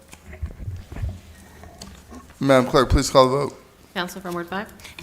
Sorry. Yes. Ward 6? Yes. Ward 7? Yes. Ward 1? Yes. Ward 2? Yes. Ward 3? Yes. Ward 4? Yes. Motion passed by a vote of 7-0. Item number 10.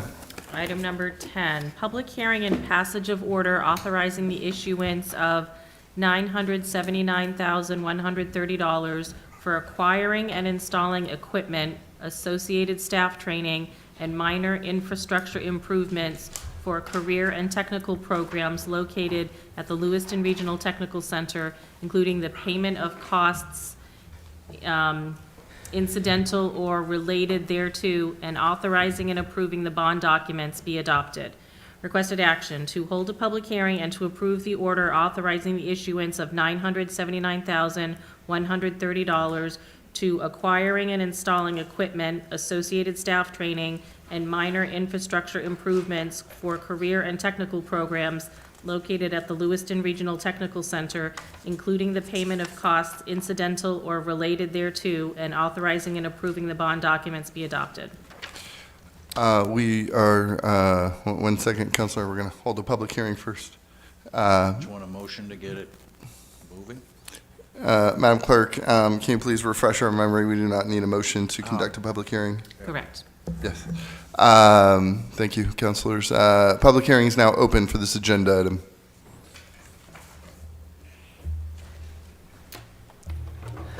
Matthew Egrin, Ward 4. I'm hoping that we're going to get a better understanding exactly what the Lewiston School Department wishes to be bonded for a little under $1 million. It's all being listed for the Regional Tech Center, which I support because that's where I had my dinner tonight, was at the Green Ladle. But is this stuff that should have been placed before it on the budget? And while this expense is probably going to improve our tech center, we're going to be going over the 80% threshold by about $800K, give or take. As a city who's not expanding our intake of revenue from taxable sources, instead we're bringing in more nonprofits. This is not something by taking bigger debt, we're not making a long-term method for a successful city. Yes, you have to spend money to make money, but we're not taking in that much more money. Like I said, I'd like to hope that we get a full understanding.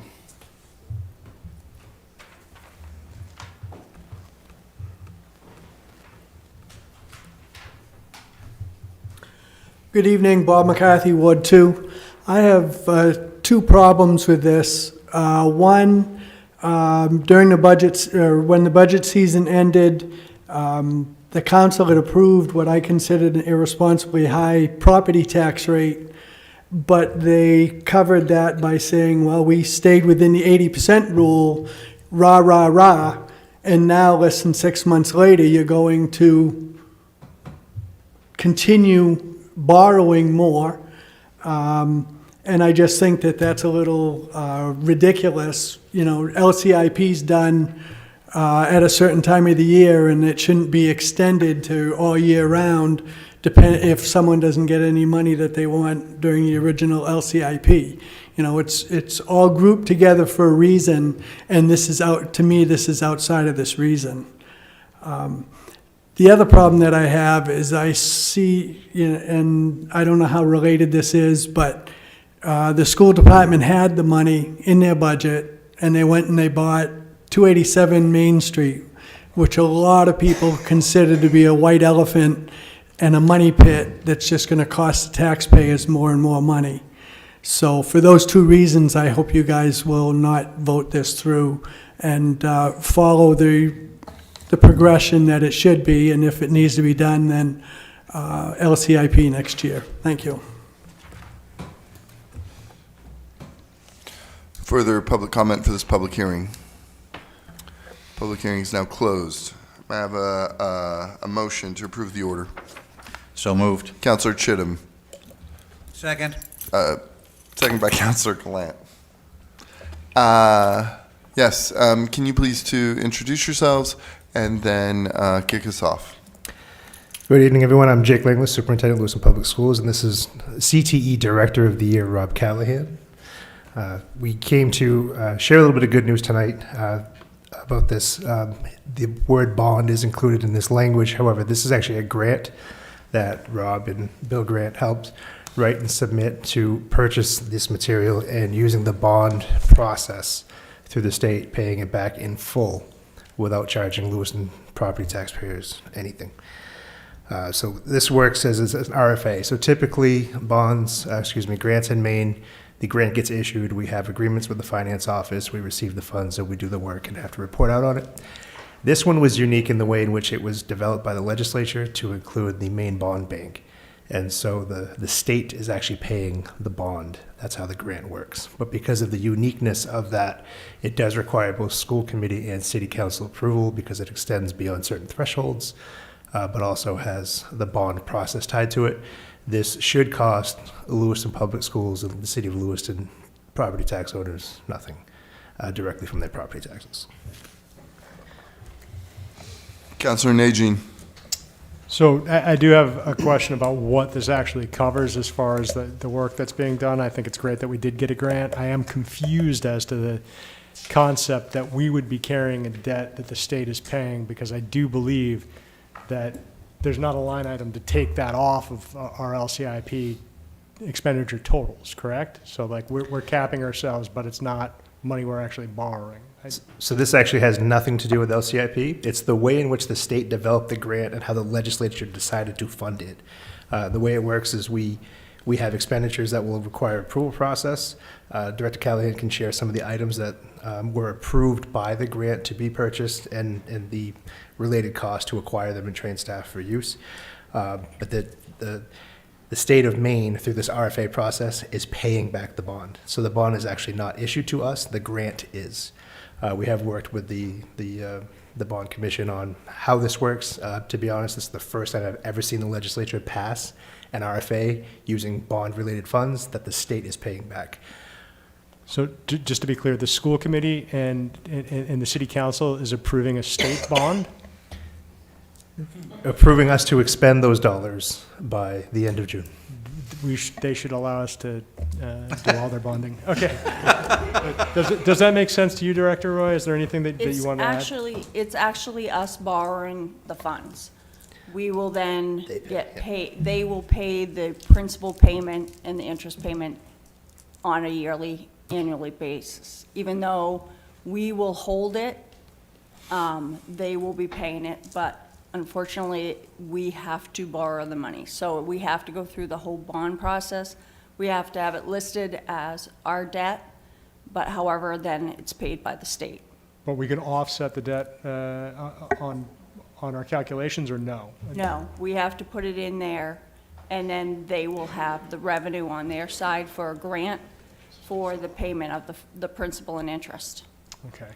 And just all by the end of the fiscal year. So part of why we're before you today is this grant was just awarded about a month ago. The school committee voted to approve it, and we got it here as soon as we could once we had the commission language for the approval, because it has to be spent and itemized and invoiced by June 30th. Okay, and in the payback terms, how quickly does the state pay this off on the bond piece? This should all be tied out during the fiscal year. Correct? If they want, the state wants to have the payment in 1 year, then that's what our bond council will put the bond for. So in essence, there'll be just one payment, principal payment and interest payment that the state's going to make. Gotcha, but it will be about $1 million less LCIP for the next fiscal year's budget if we want to stay under the 80%. It'll be rule. on the fiscal year 26 total, because I have a feeling that it probably will not be wrapped up. So that total will be in the debt when you have that calculation that I had put the calculation for you. You'll have that in your book when we start the new LCIP. That will be added in there. Okay. That's really confusing. But could you speak to what it's for, please? It's all set. It's on. You're good to go. You're on. Okay. So there are four unique sort of programmatic pieces. The first is the purchase of an electric vehicle that the Tech Center Automotive Program will be utilizing to train students in the repair and maintenance of electric vehicles. We are also, so this is a specific curriculum that goes along with it, which aligns with our NATEF/ASE credentialing that we provide to students currently for all fossil fuel vehicles. This will again allow students that opportunity to become credentialed in the repair and maintenance of electric vehicles. There's a professional development that goes along with that so that our teachers are certified to teach this curriculum and support so that we have the necessary curriculum materials for students as well. The second piece is our 2 mannequins, simulation mannequins for our EMT and medical science programs. And these are basically mannequins that can simulate an entire range of health conditions that our students will, again, utilize in a lab to treat and be prepared as they continue their training as CNAs and aspiring healthcare and EMTs in our area. So that's the second. The third is a sawdust collection system in our building trades areas. We currently have a system that fails us just given its use. It's old. It caught fire in 2008, unfortunately, and we've sort of pieced it back together. This is a reconstruction of that system so that our building trades folks can operate. Currently, when there's more than one part of the system that's operating, it looks like a snow globe in our labs, and we want to make sure that students have a safe environment and we can utilize all of the equipment at one time. And finally, the last piece is an exciting one, and this is sort of a partnership that we've begun with the University of Maine School of Engineering. And this will allow our students to participate in a curriculum called Ignite that walks students through a series of micro-credentials that will begin a pathway in high school and lead to one of the main engineering programs, either at the Orono campus or Maine Maritime or USM. And essentially, again, what we're purchasing here would be the equipment necessary to install that curriculum and then train our teachers. So again, it's an exciting piece of workforce development across the board. And again, these are all things that are tied to either state or nationally related credentials that allow us to expand our offerings to students and really make them more competitive in the workforce. Just to follow up on the EV piece, so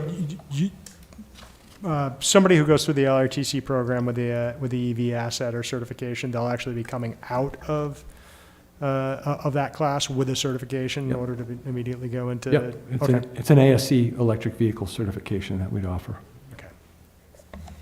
Councilor Harriman. Thanks. And that electric vehicle, that isn't something that you just get from the dealership, right? That's No. like a training model? It's meant to be basically built and then rebuilt every year. And again, I guess I would also say, because I think it's an important piece of this, is that we not only intend to use this with our high school students, but also to bring it on tour, so to speak, so that our middle school students can see this as well and really sort of get used to the idea that vehicles operate differently. But it looks like sort of one of those old dune buggy cars. There are no body panels or anything like that. So again, they can see the battery banks and the wiring that attends all the function of the vehicle. So is this vehicle street legal then? It would be parking lot legal. We'll move it around the parking lot. Fair enough. Councilor Gallant. Thank you, Mayor. My concern with the EV would be is fire. Is it going to be located outdoors? Are you going to be costing in some kind of a shed or a garage and a place to store it? I mean, a lot of them catch fire for no reason, and we get students playing around with them, God forbid, and I'm an electrician, something goes across a couple terminals, you could really have a bad situation. Yep. So again, part of it is housed in our automotive program, which has full fire suppression within that. But these are also meant so that, again, these aren't running daily vehicles, and we disassemble them and disconnect batteries so that that's not a fire risk that we want to entertain. All right, thank you. Public, no, sorry, we have already had a public hearing. Further comments or questions from councilors? Yes, Councilor Soul. I'm sure I know the answer to this, but is there some sort of guarantee that the state's going to pay this and we're not going to be stuck with the bill? I'm assuming there is, but I just had to ask. We do have a signed contract through the RFA process and the grant, so if something fell through, we would have the contract to land on. Okay, thank you. Councilor Roy. Thank you, Mr. Mayor. Just want to say anything that we can do to have our youth engage in something that is going to give them the skills to bring us forward in the future, and they're going to benefit from this, I am really in favor of this. I really like it. Your program, your LRTC program, I have one kiddo that has been through it and is doing really well right now in the trade that he learned from. I have another kiddo that is now currently going through there that is smarter than a lot of people I know. So to be honest with you, I am in favor of this, and as long as we're not going to get stuck with the bill, I'm more in favor with that. So, Councilor Najin. So, much to echo what Councilor Roy said, I think trades and LRTC training is pretty much the future of stable blue to white collar employment within our communities. We need these skill sets trained. I have grave concerns about the funding mechanism because it's odd, but I understand the guarantee that we'll get the money back, right? So, you know, it's the oddest way I've ever seen a grant come through, because it does put us in a situation where we may be forced, if we're trying to stay under the 80% rule for borrowing next year, to make a caveat, an asterisk, like Barry Bonds home runs, you know? So, but I mean, kudos on the grant, by the way. Excellent work. Anytime we can shift the cost to the state coffer over the municipal taxpayer, which also contributes to the state coffer, but it's spread differently, is appreciated. So thank you. Yes, Superintendent. So, Councilor Najin, I totally agree with you. When this came in, there was a question as to whether or not this was going to need city council approval or not, and we had to involve the commission and all of these things. So we called legal and said, we've never seen a grant come through in this particular way. There was actually a number of communities that denied it because they would need permission from their entire district. And for some communities in Maine, that can be 20 different boards that have to approve this kind of thing. So I think we landed as fortunate. I do want to check on whether or not that will spill into FY26. I think from a place of caution, that's a maybe, but we have been reading through the language of the grant with the bond package, and it has really been must be expedited in the fiscal year. So I'm hopeful that between turnaround time, we can avoid carrying anything forward, but I'll double check. Exciting stuff. Further questions from the council? Anything further, Director or Superintendent? Madam Clerk, please call the vote. Counselor from Ward 5? Yes. Ward 6? Yes. Ward 7? Yes. Ward 1? Yes. Ward 2? Yes. Ward 3? yes. Ward 4? Yes. Motion passed by a vote of 7-0. Thank you. Director Callahan, please give my best to Tony Scher. Chef Scher. Item number 11, Madam Clerk? Yes, item number 11. Item number 11, public hearing and passage of order authorizing the issuance of $587,000 acquiring a vacuum excavation truck, including the payment of costs incidental and related thereto in the amount of $587,000, and authorizing and approving the bond documents be adopted. Requested action, to hold a public hearing on and to approve the order authorizing the issuance of $587,000 for acquiring a vacuum excavation truck, including the payment of costs incidental or related thereto in the amount of $587,000, and authorizing and approving the bond documents be adopted. I am now opening up the public hearing for this agenda item. Please step to the podium. Councilor Najin, did you have something?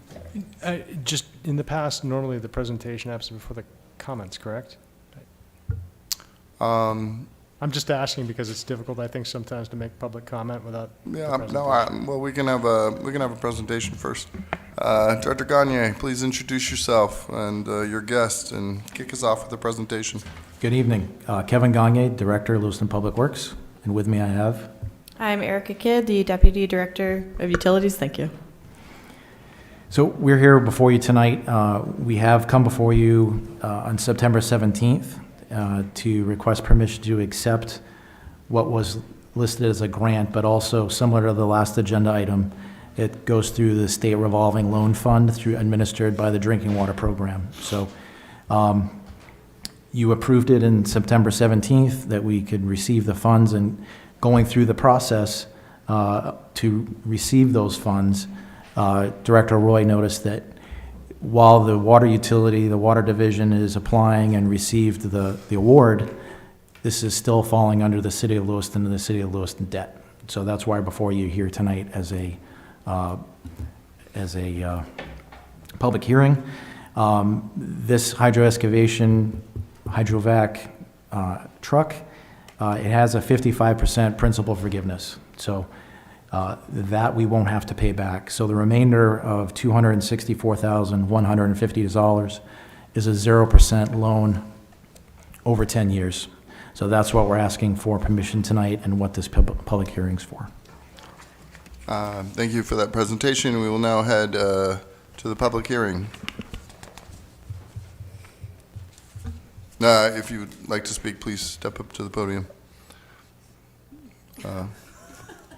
Public hearing is now closed. I'm opening it up to the councilors for questions. Councilor Chittum. Do we now need a motion? Yes, perhaps. I would like a motion to approve the order.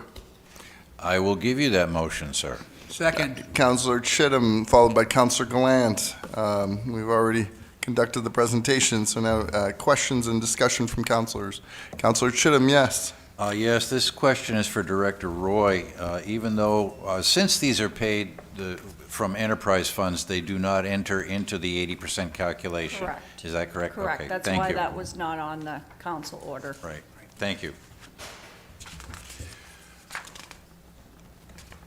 May I Please continue, Councilor. Director Gagne, how are you going to use this vacuum excavator? Great question. I'll lead it off, but I'll let Erica chime in on what the crew plans on doing with it. The lead copper rule has been around for over a decade, and we've talked about different sources of lead in customers' homes of the drinking water. There's no lead in our source water. There's no lead in our distribution network. So lead is typically coming from a customer's home that dates back when lead solder or lead pipes are in their home. Recent rules from Drinking Water and EPA looked at those older homes, and now we're required over the next 10 years to look at the customer service line. So the lead service line replacement program is what this is initiating. We're looking at both the city side of a customer service, so from the main to the shut-off in the sidewalk or the front of the property. And then the private side is from the shut-off into the building. Typically, 2 inches and under have the possibility of containing lead if it's within a year, a certain year. So right now, we suspect 66 private service to be what they call galvanized replacement. We have 6,400 unknowns. So I'll then turn it over to Erica to lay out the plan on what this vehicle will do for us. Sure, thank you. So you may have seen in the mail recently, we just sent out those 6,400 notices to customers who their service line is of an unknown material at this time. And some of those are old homes, and our records do not go back that far. For newer, more modern homes, we do have records indicating what that material is. So the purpose of this truck is to help identify what that service line material is without digging out an entire trench. It has the capability of just using water and forcing that, basically making a boring so you can look down and see what that service line is made of, rather than digging up somebody's front yard or digging up somebody's road or sidewalk. So this will allow us to much more quickly figure out what those lines are made of, go through our inventory, check off the unknowns, and notify people of what they have. So that's the purpose of purchasing this truck, is to expedite that process so we could meet the EPA regulations. And by EPA rule that just came out in October, we need to figure out all of our unknowns within the next 10 years. Councilor Chittum, did you have a follow-up? Well, yes, I did. So $587,000, and I understand some of that is being paid by not Lewiston. Right, it's 55% principal forgiveness. Okay. All right, so that boils down to about $45 per service line. Well, I didn't break it down that way, so I'll take your word for it. That's, Yeah, that's the the math. way my Yes. head works.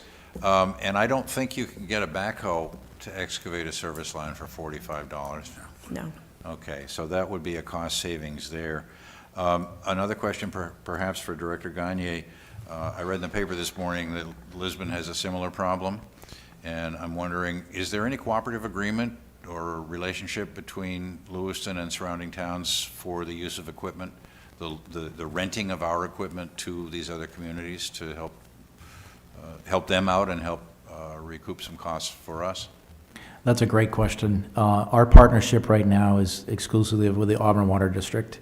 We have joint source water at the lake and treatment. We partner on purchasing, on emergency response to our pump stations, and a lot of shared staff.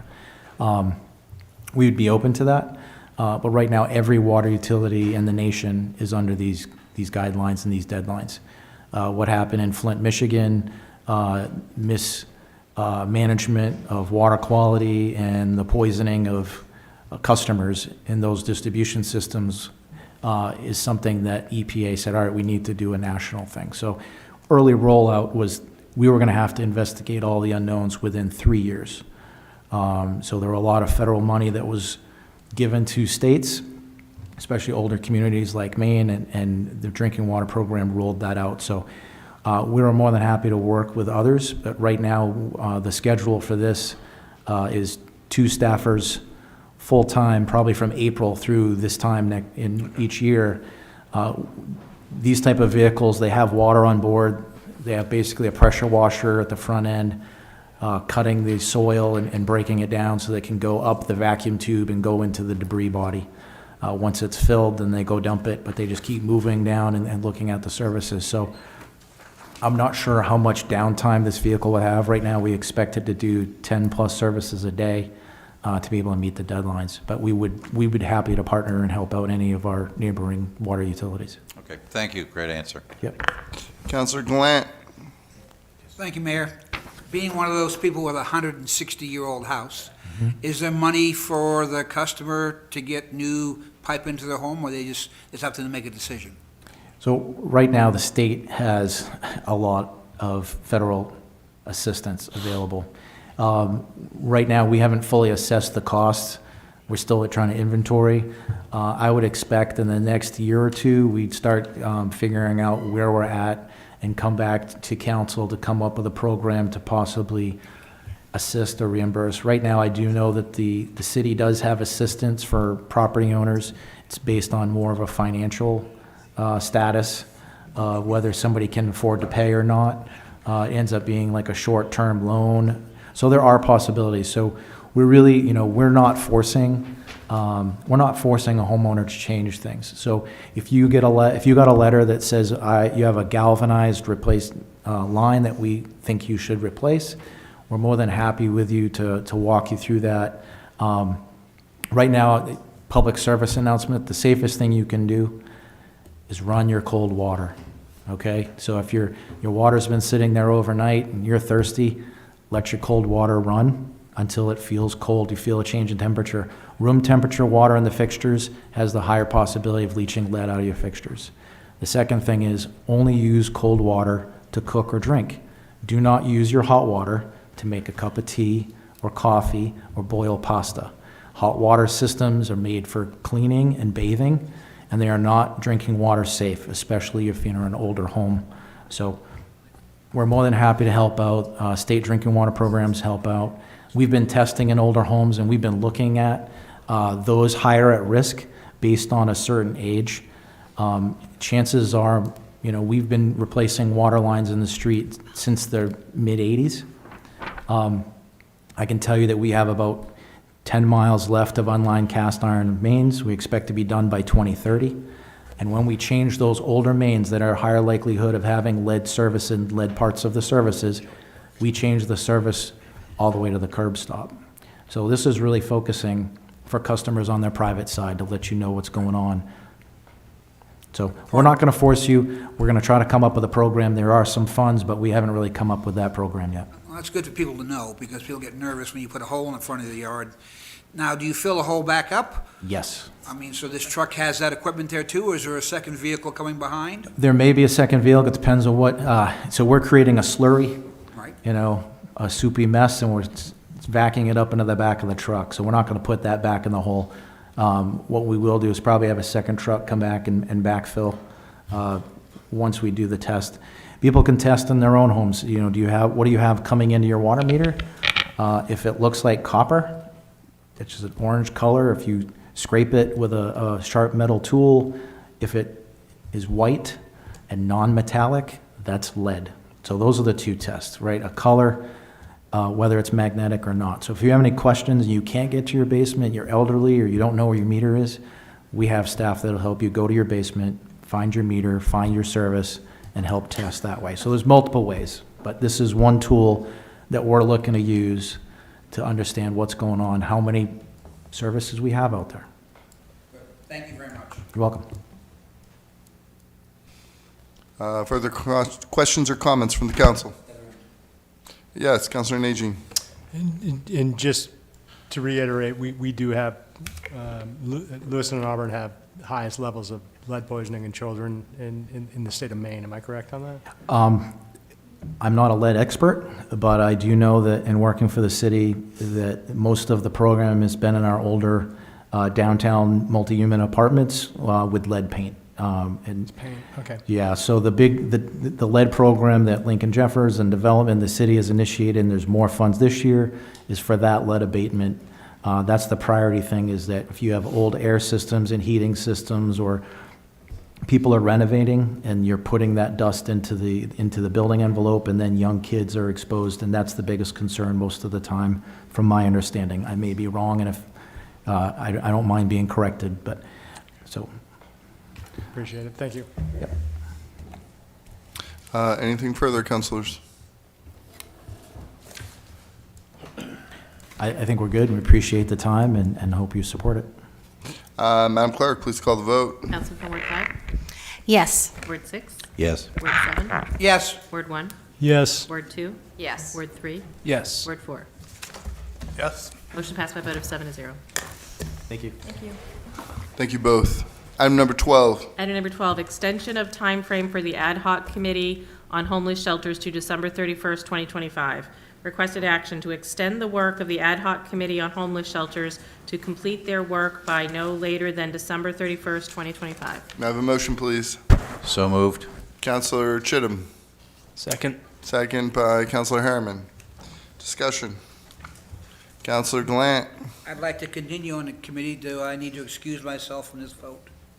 No, you don't. You don't. It doesn't meet the definition of personal gain. So, Councilor Chittum. Thank you, Mr. Mayor. First of all, I'd like to again express my sincere appreciation to the work, the heavy lifting that this committee has been doing. And I'd like to direct my questions to Councilor Roy, if there is no objection. Yeah, sure. What remains to be done that needs an extension of a year? To be honest with you, I think that we've done a lot of work to set up the shelter. I just want to make sure that we're going to see this through till 2025. Because right now, if there are any questions that come up or anything like that, the committee that we have put together has a lot of great members on it that have a lot of years of experience to answer any of those questions and to put, things into perspective and to tinker if there are things that need to be tinkered on. So, Wonderful, thank you. So, and again, I appreciate the work that's gone into it. You've been meeting weekly, if I understand. So what I'm inferring from your answer is that you would be on standby and available just to make certain that things don't slip through the cracks. You would not be exercising this rigorous weekly meeting schedule. So what we plan on doing is, right now, we've tuned it down to once every other week. Wow. Yep. And again, you know, we want to be available to assist if there's any hiccups down the road, so that's what we want to do. Okay, thank you. That's a great explanation, and it allows me to fully support the continuation of this. I noticed that we have the Honorable Craig Settlemeyer in the audience. Would you like to say anything at this time?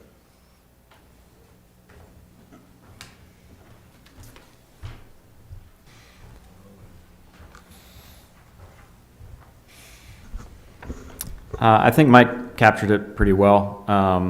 There's a lot has been put into motion, but very few of the funds have actually been secured yet. So yeah, I think the committee just wants to stick with it. There's still a lot of work to be done, continue to support the effort until the new shelter is actually open. And it would, I think, as we approach that period of time, we would reflect again on what the role of the committee has been and make probably another recommendation to council as to whether that committee should terminate, continue, or maybe a new committee should be created, or whether we just don't need a committee anymore. But we would reevaluate at that time. Councilor Nagy. One of my thoughts concerning, so right now it's the shelter committee, right? And so like that, it's a singular focus. And one of the, I think the challenges that we have is, you know, I look at our GA office, right? And we don't really have like a housing coordinator function in there. And I don't know if it needs to come from the GA's office. I do know that there are community partners that do some of this work, but nobody has put the book together to say, here are the resources in the community. These are the things that we can do to combat homelessness, as opposed to just looking at shelter ordinances and shelter guidance. And I'm just wondering, I know that LASH existed for a while. I'm not quite sure if LASH is still meeting. It is still meeting. Yes, Okay. it is. I'm just wondering if some of this work could overlap in some way. And I know that's, maybe I'm throwing a huge amount of work on something, but it's just a, you know, it's a question as to, you know, since we have so many good people who know the work that they're doing, is there a way that we could build up the resources in order to combat homelessness, not just with shelters and shelter ordinances, with this committee? I guess that's the question. So if that question is directed to me, I think the committee, you know, the folks who signed up for the committee, and when we talked about forming it to begin with, I was pretty adamant that we really keep this committee focused, just because it's such a heavy, this project is such a heavy lift, that I think if we start to become, even though, like, yeah, it is the issue intersects with a lot of different, you know, challenges and resource potential, and I think as long as it's threaded through the framework of what the committee was established to do, which is help create this, support the creation of a 24/7 emergency homeless shelter serving the community. As long as it's through that lens, then I think the committee could explore it. I don't think it's appropriate to expand the scope of the committee's work at this time. I think it would, like I said, I still think there's a lot to be done, so I don't want to distract from that. And I just think if you want to set up some kind of standing committee that is looking at the issue of homelessness and dealing with it more like on this rolling sort of policy basis, that might be a good idea, but I wouldn't put that on this committee at this time. Completely understood. And I guess, you know, since we don't actually have anything open at this point in time that's functioning as a city directed shelter, and we know that there are changes that we may have to put in place as well.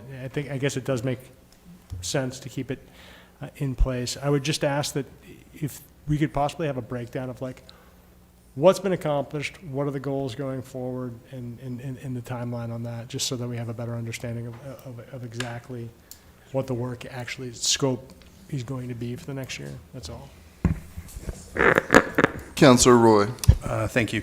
So, Councilor Nadine, I can get you in touch with the chair of LASH if those are things that you want to see if the committee could actually work on some of your ideas. We can actually do that. I'm comfortable with the answer that the shelter committee would continue to be just focusing on shelters. But just, you know, a question as to like showing, I guess, what work still needs to be done, and then what's been accomplished, type of thing. Okay. Councillor Glant. Thank you, Mayor. Council Najin, would you be all right with an email Absolutely. instead of a workshop? Yeah, At our next meeting, I guess we could discuss composing something for everyone at council, where we're at, what we're working on. I think that'd probably be the simplest solution. no, sounds good to me. Public comment for this agenda item.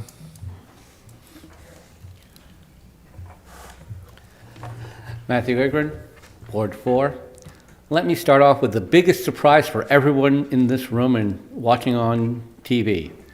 Homeless in America isn't going away anytime soon. So, instead of this committee remaining an ad hoc committee after the end of the year, why don't we make this committee a permanent official city committee on homelessness?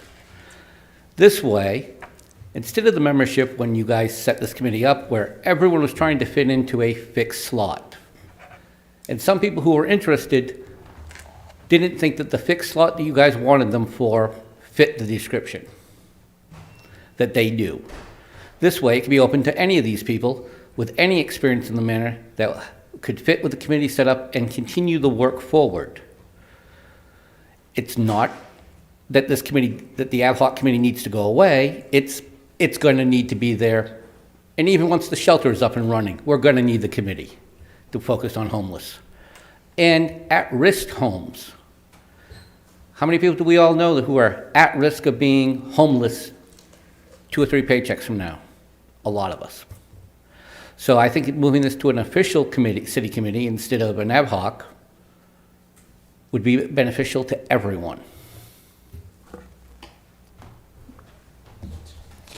Further public, yeah. Matt Roy, Ward 3. Well, I guess what I warned back in May has happened. So 2 years ago, the mayor had his ad hoc committee, and which is term was, by order, was half or a fraction of what the 7 months that the council's ad hoc committee has. Now we're going to either extend this until the end of next year or 30 days. Well, according to the packet, it's either whatever comes first of December 31st next year or 30 days after the shelter opens,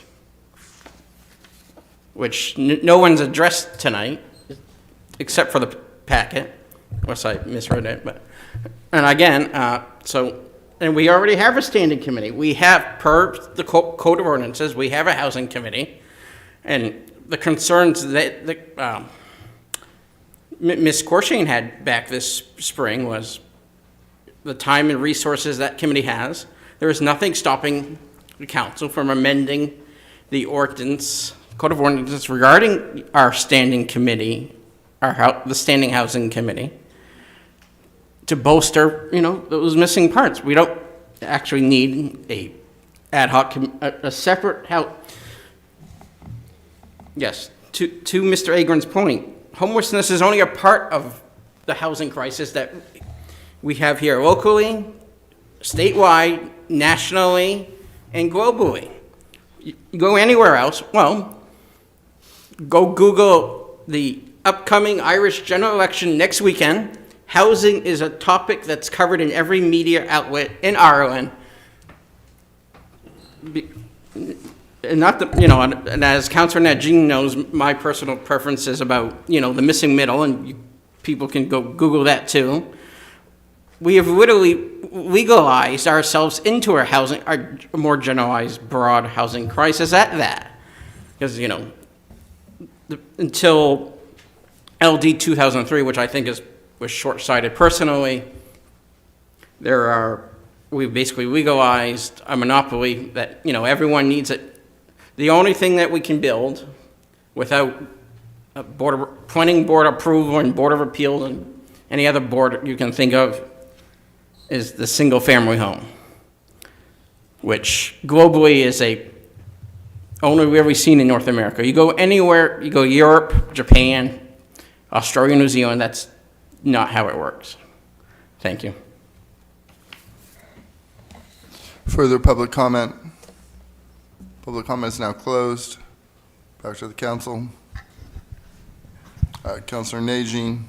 I am comfortable with the concept of extending the ad hoc committee for an additional year, but I do think that we should consider possibly a subcommittee under the housing committee concerning what I was mentioning before, resources in order to address the homeless crisis on a larger scale, and the housing crisis. I know that housing committee does do some work in that, but again, there are pieces that I think we're just not working on at all. That and I don't want to tax the good folks that are doing the work right now around shelters. But Councillor Glant. Thank you, Mayor. That brings up a good point, and this is for the administrator, the city clerk. How do we go about changing committees, adding committees? How is it a certain time of year that can happen? Can that happen anytime we decide we want to do it? I mean, do they come up for review where somebody looks at them and says, wow, you guys have been doing this, and it's in left field because the ball is moved to the right side?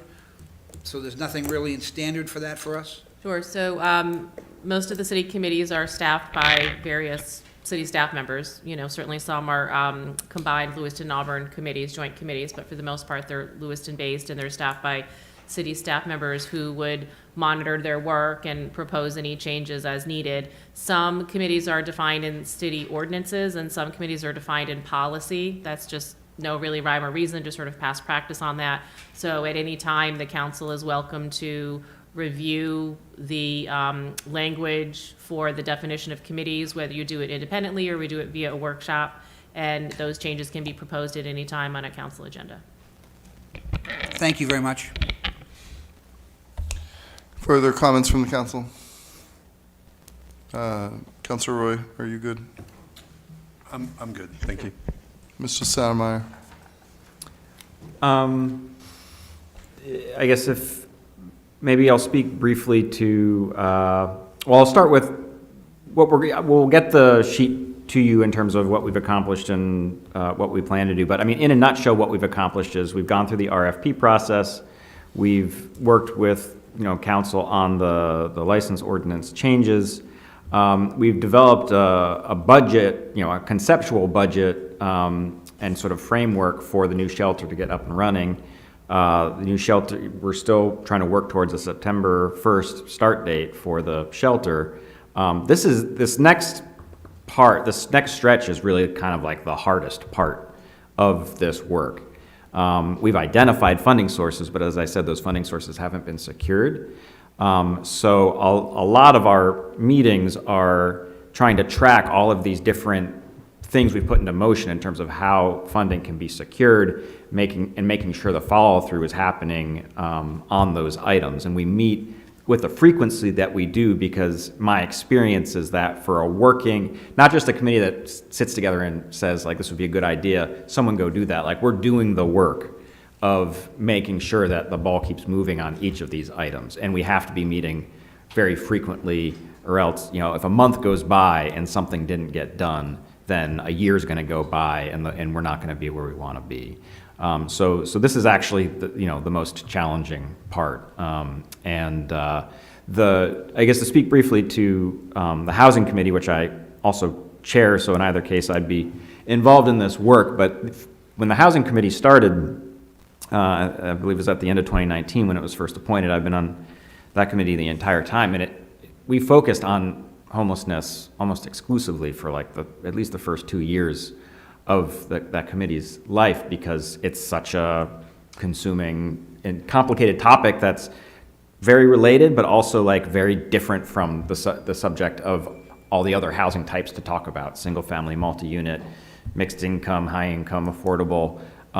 That requires its own focus, and we need folks talking about the issue of housing, we need both of these things to move forward, and they're kind of very different skill sets and expertise levels. So they should be in dialogue with each other. And the housing committee itself is considered a subcommittee to look at shelter stuff.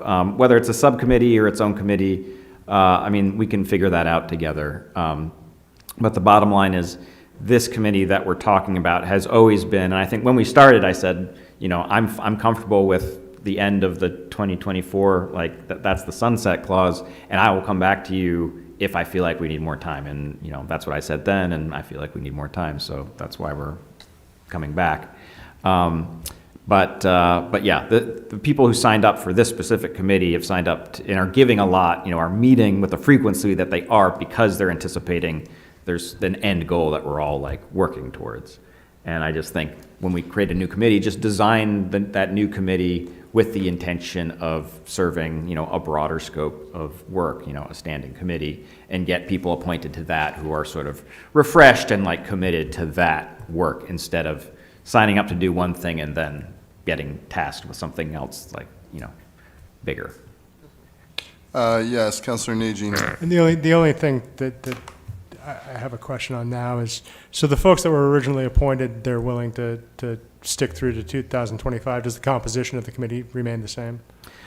I think, I mean, you know, it was a unanimous resolution to recommend this to the council, with the understanding that some folks, you know, if some people are ready to step back from the committee, they may choose to do that. You know, council can appoint some new folks. I don't think it's, I don't think it'd be bad if some people need a refresh, or some of the seats need to be refreshed.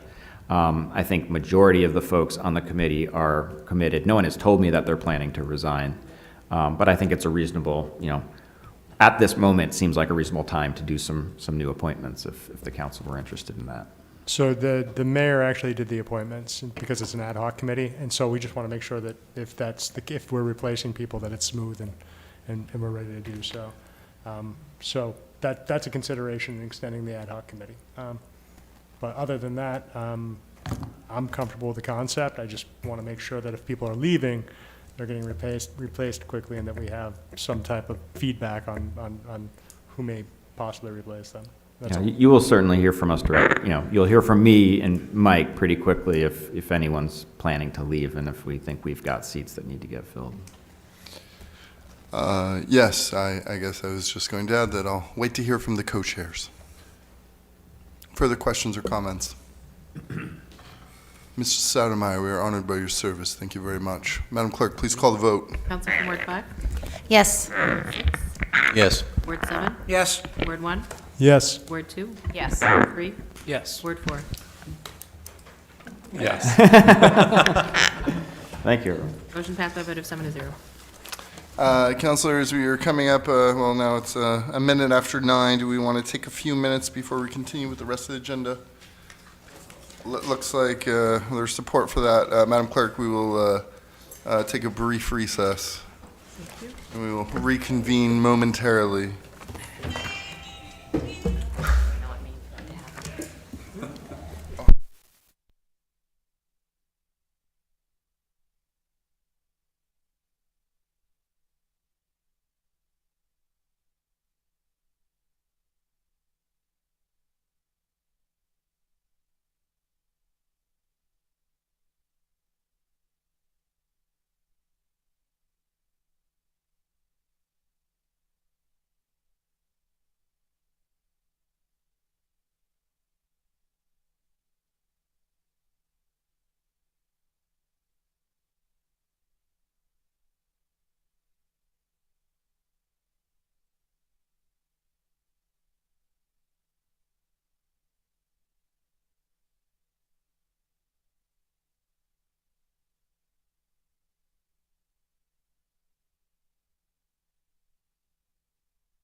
Welcome back. Thank you so much. Madam Clerk, what item are we on? 13. Item number 13, Madam Clerk. Item number 13, order accepting and appropriating the fiscal year 2024 Homeland Security Grant Award of $210,000. Requested action to approve the order accepting and appropriating the fiscal year 2024 Homeland Security Grant Award of $210,000. May I have a motion, please? So moved. Councilor Chittum, Second. second by Councilor Najin. Chief Karen, please kick us off. So annually, we're eligible to apply for a Homeland Security grant. We've applied for the last 20 years. It's administered through MEMA from FEMA. So this year, in collaboration with other city department heads, it was determined that a generator for the Lewiston Armory was going to be the project that we were going to go for. And we were successful in obtaining $200,000 in grant funding for that project. We also got $10,000 to fund the regional hazmat team known as the COBRA team. That's it. Yeah, it was a short application this year. We only had 2 projects. Sounds good. Discussion from councilors or questions? Councilor Chittum. I just want to make clear that what you're doing is asking us to accept money that people are giving to us. That is correct. Okay, Yeah. thank you. That's going to be a tough choice. The Cobra team, that's the vehicle that's at North Temple, is that correct? So one of the vehicles is at North Temple, and they have some pickup trucks and 2 trailers that are at other locations. But it's the Androscoggin Valley Hazardous Materials Response Team. It's always been based in Lewiston. It was administered by Sergeant Whalen of the Lewiston Police until he retired recently, and then he transferred the administration to the Lewiston Fire Department. Annually, it's funded through a stipend that MEMA funds regional teams through a stipend, and then we have traditionally applied for supplemental grant funding through Homeland Security just to maintain the equipment to a high standard and to fund the trainings and personnel. It's all volunteer, so all of the hours that are worked on the COBRA team are all at time and a half, and they're reimbursed by the grant. Thank you, Chief. A technical question. Can you tell me roughly what percentage of the load at the Armory will be carried by a 500 kilowatt generator? I believe 100% of it. So programs can continue during power outages, or is this simply to keep the emergency lights on and get people out? Or This is an enormous generator. It's going to power almost all, if not all, of the Armory, and the purpose of the application, which we received legislative support through Nate Libby. Nate's not here, but Nate helped us getting legislative support for the project. That's a big award. $200,000 for one single project is a very substantial award. It was a very competitive process, and we were lucky to get that award. The whole purpose of this is the city of Lewiston doesn't have an appropriate shelter that's powered by a generator other than school facilities. This will be a city-owned building. That's an emergency shelter he's talking about. Yeah, it's separated. It would have to be a natural disaster or a declared emergency to use it. all right, thank you. And one final question. I see it's a diesel power generator. Do you know if there's natural gas in Central Avenue? So there is, and we did talk about that because the 2023 application, we secured funding for a natural gas generator for the Longley School. Also, that application cited that it would be for election security as well as overflow for a disaster shelter.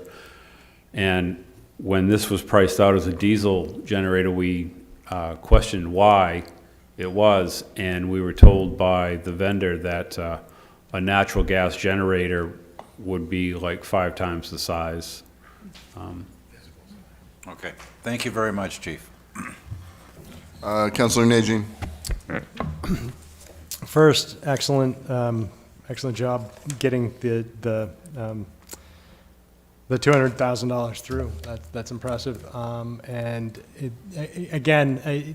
As far as the emergency shelter piece is concerned, so we had a couple of natural disasters this past winter, and we didn't really have a place for anybody to go. There's shower facilities actually at the Armory as well. I'm kind of telling the public this. There's shower facilities at the Armory as well, which qualify it as a place that can handle natural disasters and also allows the Red Cross to help us in some of these things, should they need to. And so having that generator allows us to fully be able to answer the needs in our community when we do have a natural disaster or an emergency. So, thank you. Public comment for this agenda item. Back to the council. Anything further, Chief? Nope. Madam Clerk, please call the vote. Counsel from Ward 5? Yes. Ward 6? Yes. Ward 7? Yes. Ward 1? Yes. Ward 2? Yes. Ward 3? Yes. Ward 4? Yes. Motion passed by a vote of 7-0. Item number 14. Item number 14, order authorizing the use of $80,000 opioid settlement funds at the recommendation of the Lewiston Area Public Health Committee to fund service organizations in their ability to increase needed programming or creating new programs to combat substance use disorder in our community. Requested action to approve the order authorizing the use of $80,000 in opioid settlement funds at the recommendation of the Lewiston Area Public Health Committee to fund service organizations in their ability to increase needed programming or creating new programs to combat substance use disorder in our community. May I have a motion, please? So moved. Councilor Chittum, Second. second by Councilor Najin. Devine, I'm sorry, what is your title again? DEI specialist. Thank you. And pronounce your last name for me? Slingby. Slangby. DI Specialist Slangby, please kick us off. Good evening, everyone. My name is Devine Slingby. I served as the facilitator and city rep for the Opioid Response Services Panel formed by the Lewiston Area Public Health Committee. With input from Councilor Roy, Nicole Kinney of Avalon Counseling, and Jamie Cowett, District Resource Coordinator for Store Next Door, the panel reviewed proposals based on mandatory elements, technical quality, alignment with the 4 pillars, and program outcomes. While all submissions showcase impactful work, the panel selected 3 organizations for funding recommendations. Generational North wants to create a comprehensive program. Funding will support an IPE, Intervention, Prevention, and Education program, targeting youth ages 10 to 25 in Lewiston, addressing youth violence, substance use disorder, gang involvement, and mental health challenges. And the recommendation was $41,170. Trinity Jubilee Center. Funds will establish a dedicated room in their new facility for substance misuse services, reducing barriers and increase access for underserved populations. $19,530. And lastly, Healthy Androscoggin. Funding will provide evidence-based primary prevention education in Lewiston elementary schools in collaboration with the Lewiston Public School Administration. Thank you for time and your support in these vital initiatives. Questions and comments from the council? Councilor Chittum. Question perhaps for Director Roy. How much money of the opioid settlement is left? There's about, I think, over 300,000 currently. Some of it is set aside for the funding for the 2 social. Project Support You, Yeah. workers at the police department. So we've used some of those funds, and I think when we talk about 300,000, it's kind of a rolling amount, where we get different amounts from the state, so we really don't know what we're gonna get. So the last 2 years, we've chosen the $80,000 to do these events. We use some of the money for Rally for Recovery as well. I think it's been $1,000, Devine? Yes. The last 2 years, so it's hard to say what we're gonna get for those funds, so we kind of go fiscal year to see how much money we get in that account. So we don't have a fund then setting up like a bank account. Is this $80,000 the expenditure of the full allocation for this fiscal year? So we have a special revenue account set up that's separate so that we can keep track of the funds coming in, the funds going out, to make sure that there's funds available for when she started to have these meetings. So there is 80,000. The money's there, but how much is left? There's currently around 300,000. I Okay. don't have, unfortunately, I couldn't get into my computer, so I don't have that number. We will get additional funds.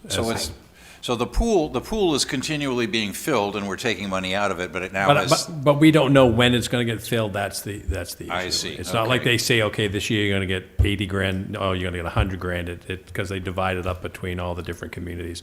And it's also separate because we get money from the state, but we also get money because we sued ourselves individually, the city of Lewiston, separate from the state of Maine because of the funds that we had. And this is something that started probably 7, 8 years ago. I was still police chief when that process began. All right, thank you.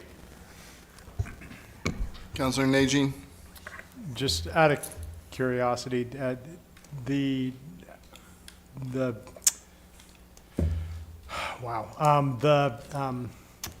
judgment, how long does it, do we get paid? Like, when does it stop? Does anybody know? If there's new settlements, we continue to get payments. So usually we get about 4 different payments around the same time. So they come probably about once, twice a year, and they're usually, like I said, about 3 different payments. So it's 3 different settlements. So like Brian mentioned, we don't have an exact amount or exact time when we receive them. We just get notification by an email that we'll be having funds come. And when we talk about settlements, we sued so many different, pharmacies and pharmaceutical companies. So the attorneys that are dealing with that class action suits, sometimes they get settlements from one of them, not all of them, and it's just kind of a rolling decisions that are made. So if a company decides to sign off on it and then pay a settlement, it has to be approved by the court. So we never know really when it's going to happen. It's not like it's just one settlement. It's all these other separate companies that are involved in the lawsuit. Sorry to sidetrack that. I was just curious as to what the end date was. Yes, Councilor Sol. Hi, Davine. How you doing? So are these new programs that they're starting, or are they already active? These are new programs they're asking the money for, so they're starting it. I really like the sound of them, especially the generational Nor. Can we get updates? Yes. On how they're going? Yes, definitely. Okay, thank you. Welcome. Public comment for this agenda item?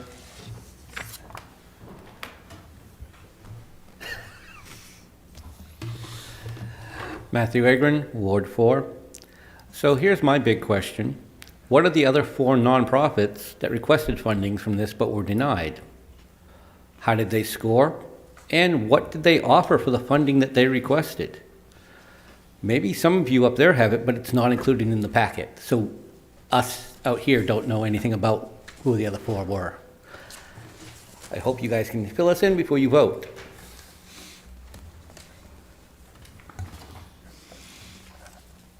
Further public comment? Back to the council. Davine, did you want, Director, or DI, Specialist Ligby, did you want to say something? Unfortunately, I don't have all the organizations that applied on here. I just have the people selected, but I can get that list out if that affects the voting. Thank you. Councilor Najin, did you have something? Yeah, I would just say that the Public Health Committee was given the purview to, just like the CAC was given the purview to, hand out the awards for the community, Community Block Grant Committee funds. So, I'm sure it's public record somewhere. And I think what's put in front of us right here is pretty straightforward and simple as far as how it's going to affect our community, and I trust the work of the Public Health Committee. So, yeah. Thank you, Councilor Najin. I agree. I think we can pass this tonight. Councilor Gallant. Thank you, Mayor. I don't have a problem with passing this tonight. I do have a problem with just stamping it. I'd like to know what the other people were. We made that mistake already with the art committee and them putting up things with nobody approving it. I'd like to know why the other ones didn't qualify, or who did apply, or how the word's put out for people to apply. You know, when we had money this year during our budget, we had to divide it amongst 10, 12 different things that maybe the money could bet everyone got a little piece. So I would like to see that information to know why, make sure it's above board. Thank you. Administrator O'Malley, can you have the chair, or there's a staff liaison for the Public Health Committee? Yes, she's standing right there. Yes, okay. So I can have Devine get me that list. I mean, there was an RFP that you folks all voted on to put out. This is the second year that we've done this. They have a scoring mechanism. I believe they put the scoring mechanism in her package of what they scored them on. So she gave you the top 3 scores that the committee recommended. If you folks would like the 7 that applied, I'm sure I can get that information to you. Please, thank you. Yep. Thank you, Administrator O'Malley. And I apologize for my confusion, Specialist Ligby. Councilor Roy. Thank you, Mr. Mayor.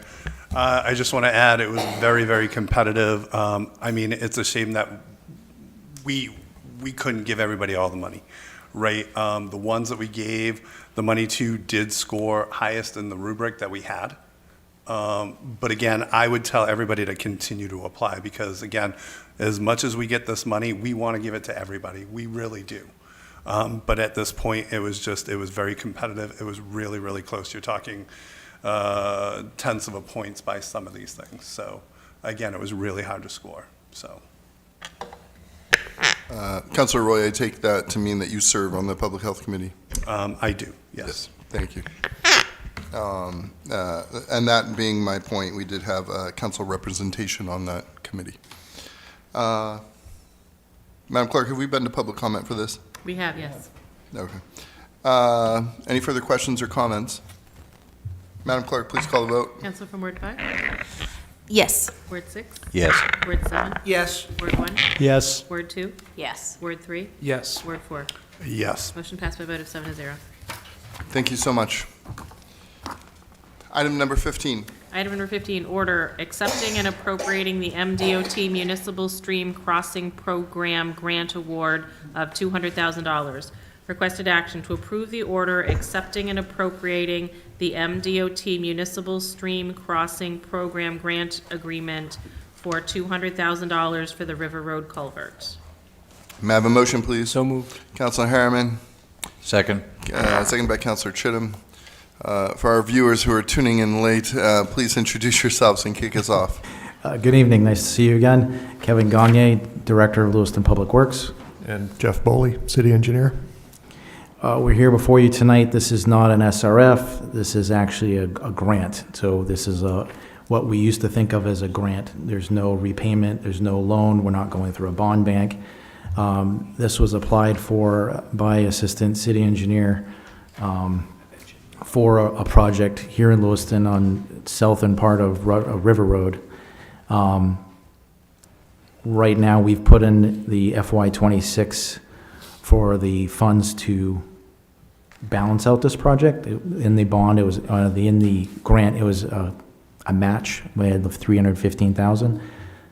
Right now, based on the requirements to replace a culvert on the river near of a stream, we're looking at a design 1.2 times the distance of full bank. So it gets expensive. Right now, I think I'll let Jeff talk about where we're at on the funding of this. But this money, we have 2 years to spend it. We are asking in the FY26 for, I believe, $400,000 because the bid prices we're seeing in construction to be able to get this work done. So we do have a request in there for FY26 funding. We're asking tonight that you approve and accept this funding from the state. Councilor Chittum. Thank you, Mr. Mayor. Director Gagne, what happens if the LCIP request for $400,000 is not granted? What happens to the $200,000 grant? There's no commitment, really. We don't get the money.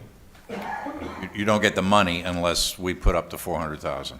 It's dispersed, so the grant is a reimbursement. Okay. It is administered through MDOT.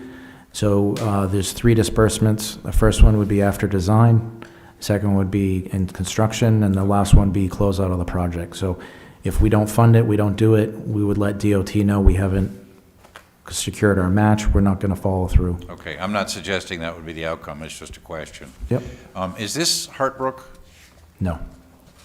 Whereabouts on River Road is it? It's at the very end of River Road, right before it turns into the ferry, right Oh, before the okay, curve. right at the old There's, Garceland Ferry crossing. All right. That's my ward. I like it. So Okay. there was damage there in the flooding in December, that some erosion happened. The Public Works crews kind of did a temporary fix on until we can get this fixed. Culverts, there's dual old culverts there that are in really bad shape, Yeah. and That's the first time that's ever flooded out, right? I doubt it. All right, I'm being facetious. Thank you. Further questions, comments from the council? Public comment for this agenda item. Back to the council. Madam Clerk, please call the vote. Counsel for Ward 5? Yes. Ward 6? Yes. Ward 7? Yes. Ward 1? Yes. Ward 2? Yes. Ward 3? Yes. Word 4. Yes. Motion passed by a vote of 7 to 0. Thank you both. Thank you, have a great night. Leaving us so soon. Item number 16. Item number 16, order authorizing acceptance of funds from the Maine Department of Public Safety for the fiscal year 24 Stop Violence Against Women Grant, LEO 124. Requested action to approve the order authorizing acceptance of funds from the Maine Department of Public Safety for the fiscal year 24 Stop Violence Against Women Grant, LEO 124. May I have a motion, please? So moved. Councilor Chittum. Second by Councilor Sol. Detective Thies? That's Lieutenant Thies. Lieutenant Thies, I apologize. And I was worried about getting your last name wrong. okay. Please kick us off. Yeah, this is just a grant to stop violence against women.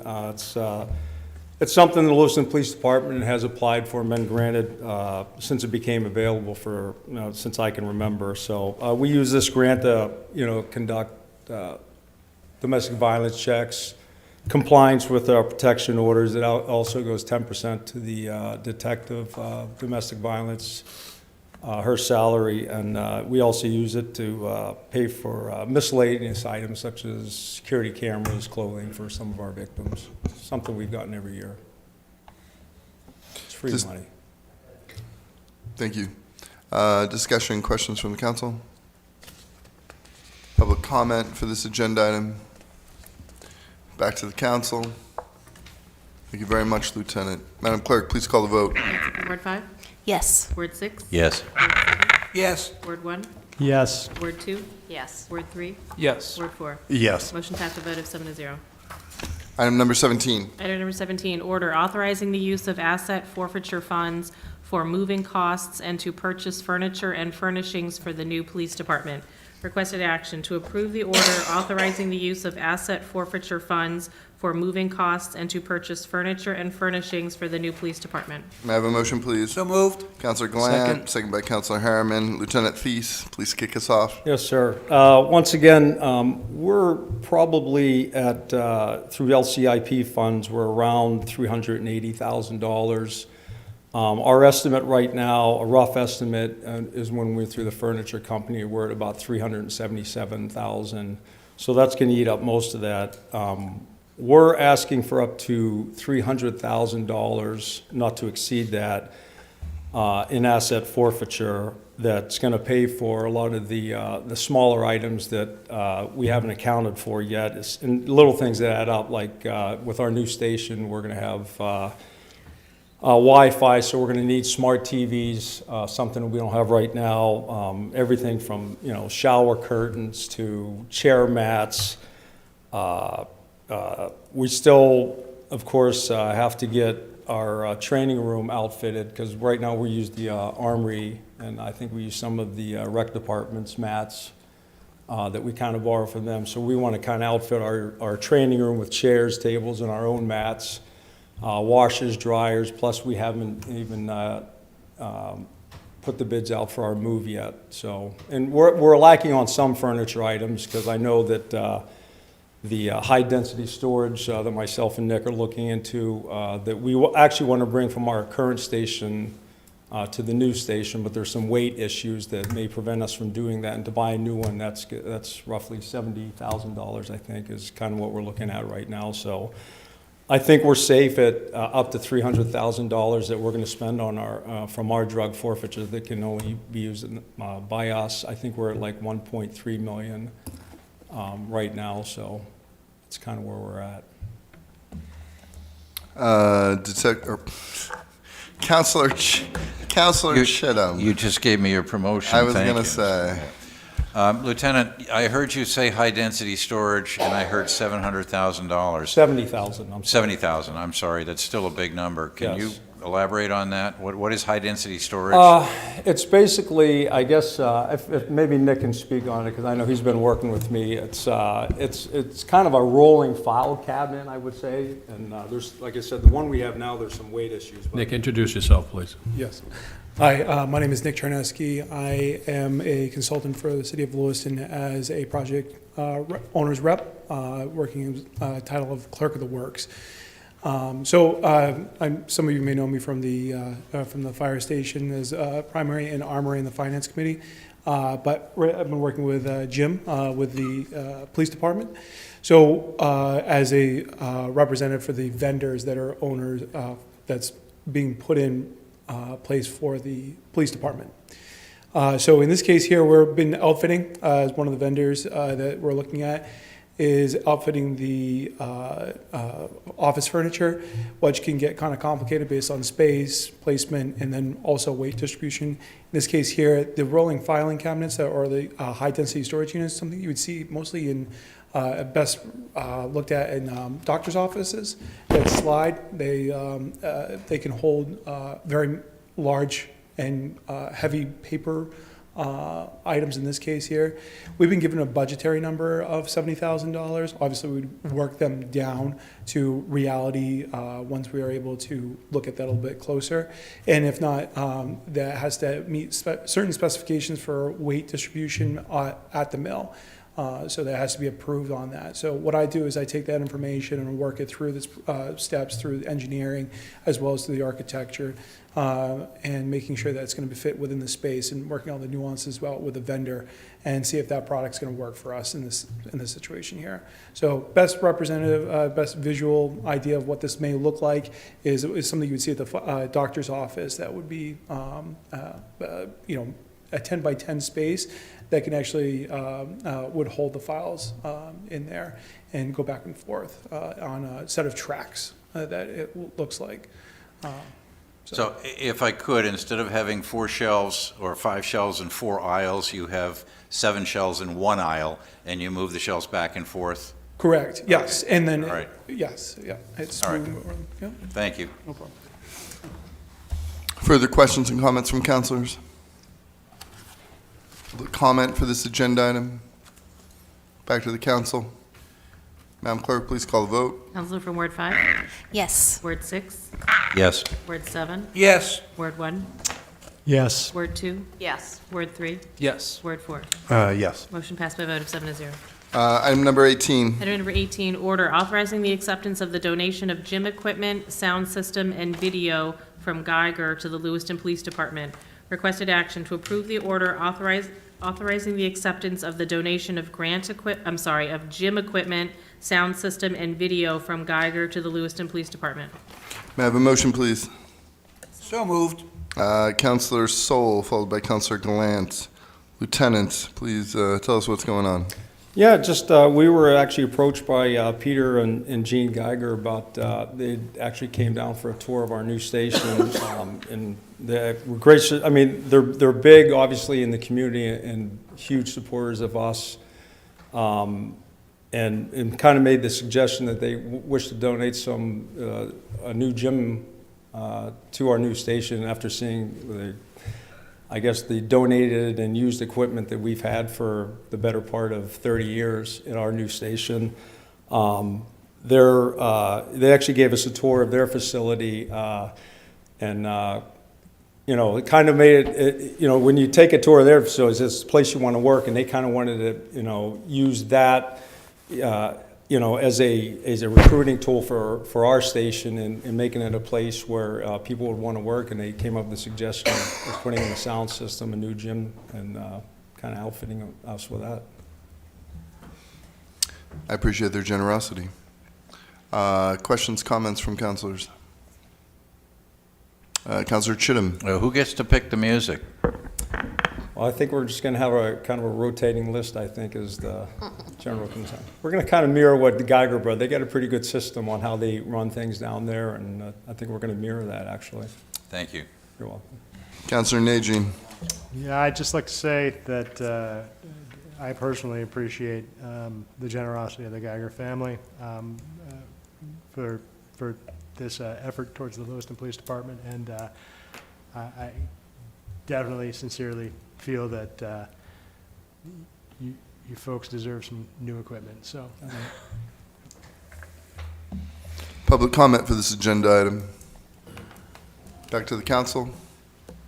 Madam Clerk, please call the vote. Counsel from Ward 5?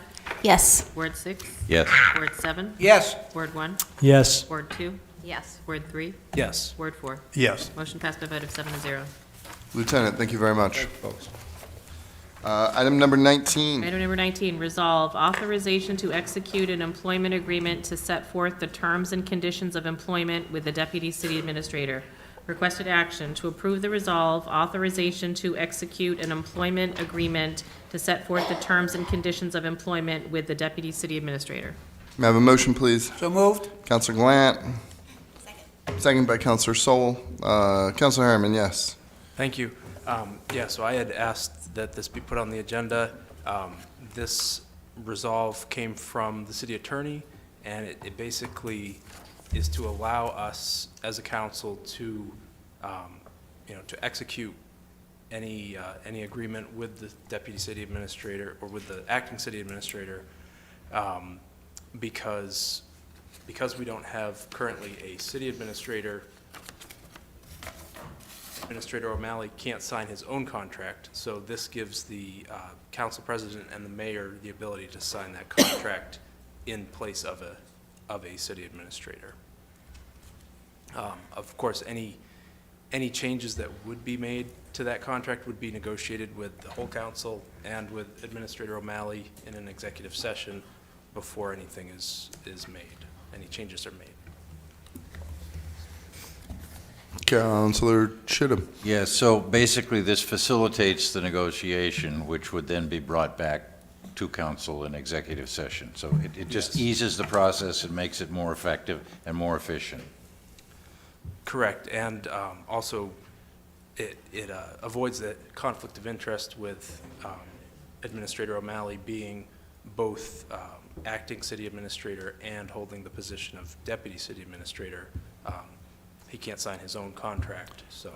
I've tried to negotiate with myself, and sometimes it's a difficult process, so I understand. Public comment for this agenda item. Matt Roy, Ward 3. So given all that, and I appreciate the rationale, but when does the deputy city administrator's current contract end? No one knows? Please, Well, I hope you would know, there, interim administrator, but anyway.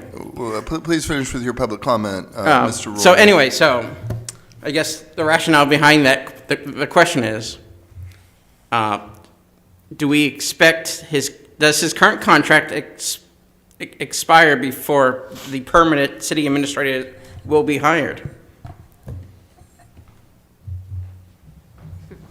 Further public comment? Back to the council. Yes, Councilor Najin. I would just like to acknowledge that this is a little bit awkward because obviously negotiations in an employee matter are not public. And so therefore, a lot of the discussion in general just can't be shared with the public until there's something that has been negotiated. So, it's, What I asked for is not covered by. If the audience can please refrain from speaking, that would be great. Councillor Najim, please continue. so, this is just a procedural piece in order to allow us to make sure that we're doing this correctly. Director Roy, if you can give Mr. Roy my business card, and I'd be happy to follow up with him. Contract was approved at a council meeting. Thank you. Further comments or questions from the councilors? Madam Clerk, please call the vote. Council from Ward 5? Yes. Ward 6? Yes. Ward 7? Yes? Ward 1? Yes. Ward 2? Yes. Ward 3? Yes. Ward 4? Yes. Motion passed by a vote of 7-0. Thank you. We are now up to reports and updates from councilors. Councilor Gallant. Thank you, Mayor. I'm still looking for one person for our senior committee from Ward 1. Just thought I'd throw that out there. Also, we applied for a grant through the state of Maine, through the Senior Coalition, and we received a $10,000 grant.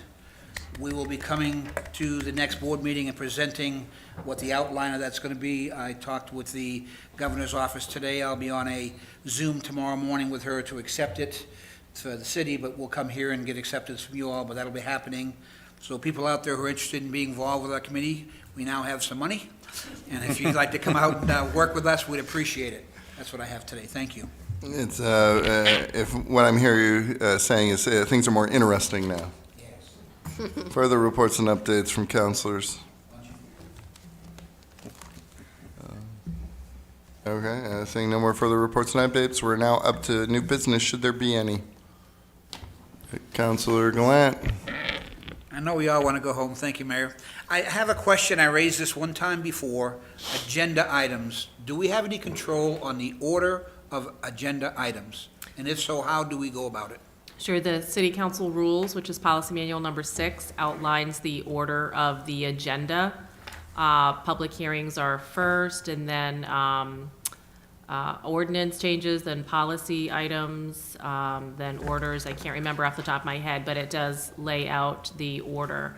As far as items within the agenda, staff lays that out. We try to do it based upon the priority or importance of the topic, as well as if members of the public, if it might generate some interest from the members of the public. Sometimes items are going to come in late that need to be added sort of towards the end. We try to group items together for the department heads who are here presenting. I did not do a great job for Kevin Gagney tonight. Poor Public Works Director was multiple times all over the agenda, but we try to group it together. But in general, the working rules define the standard layout.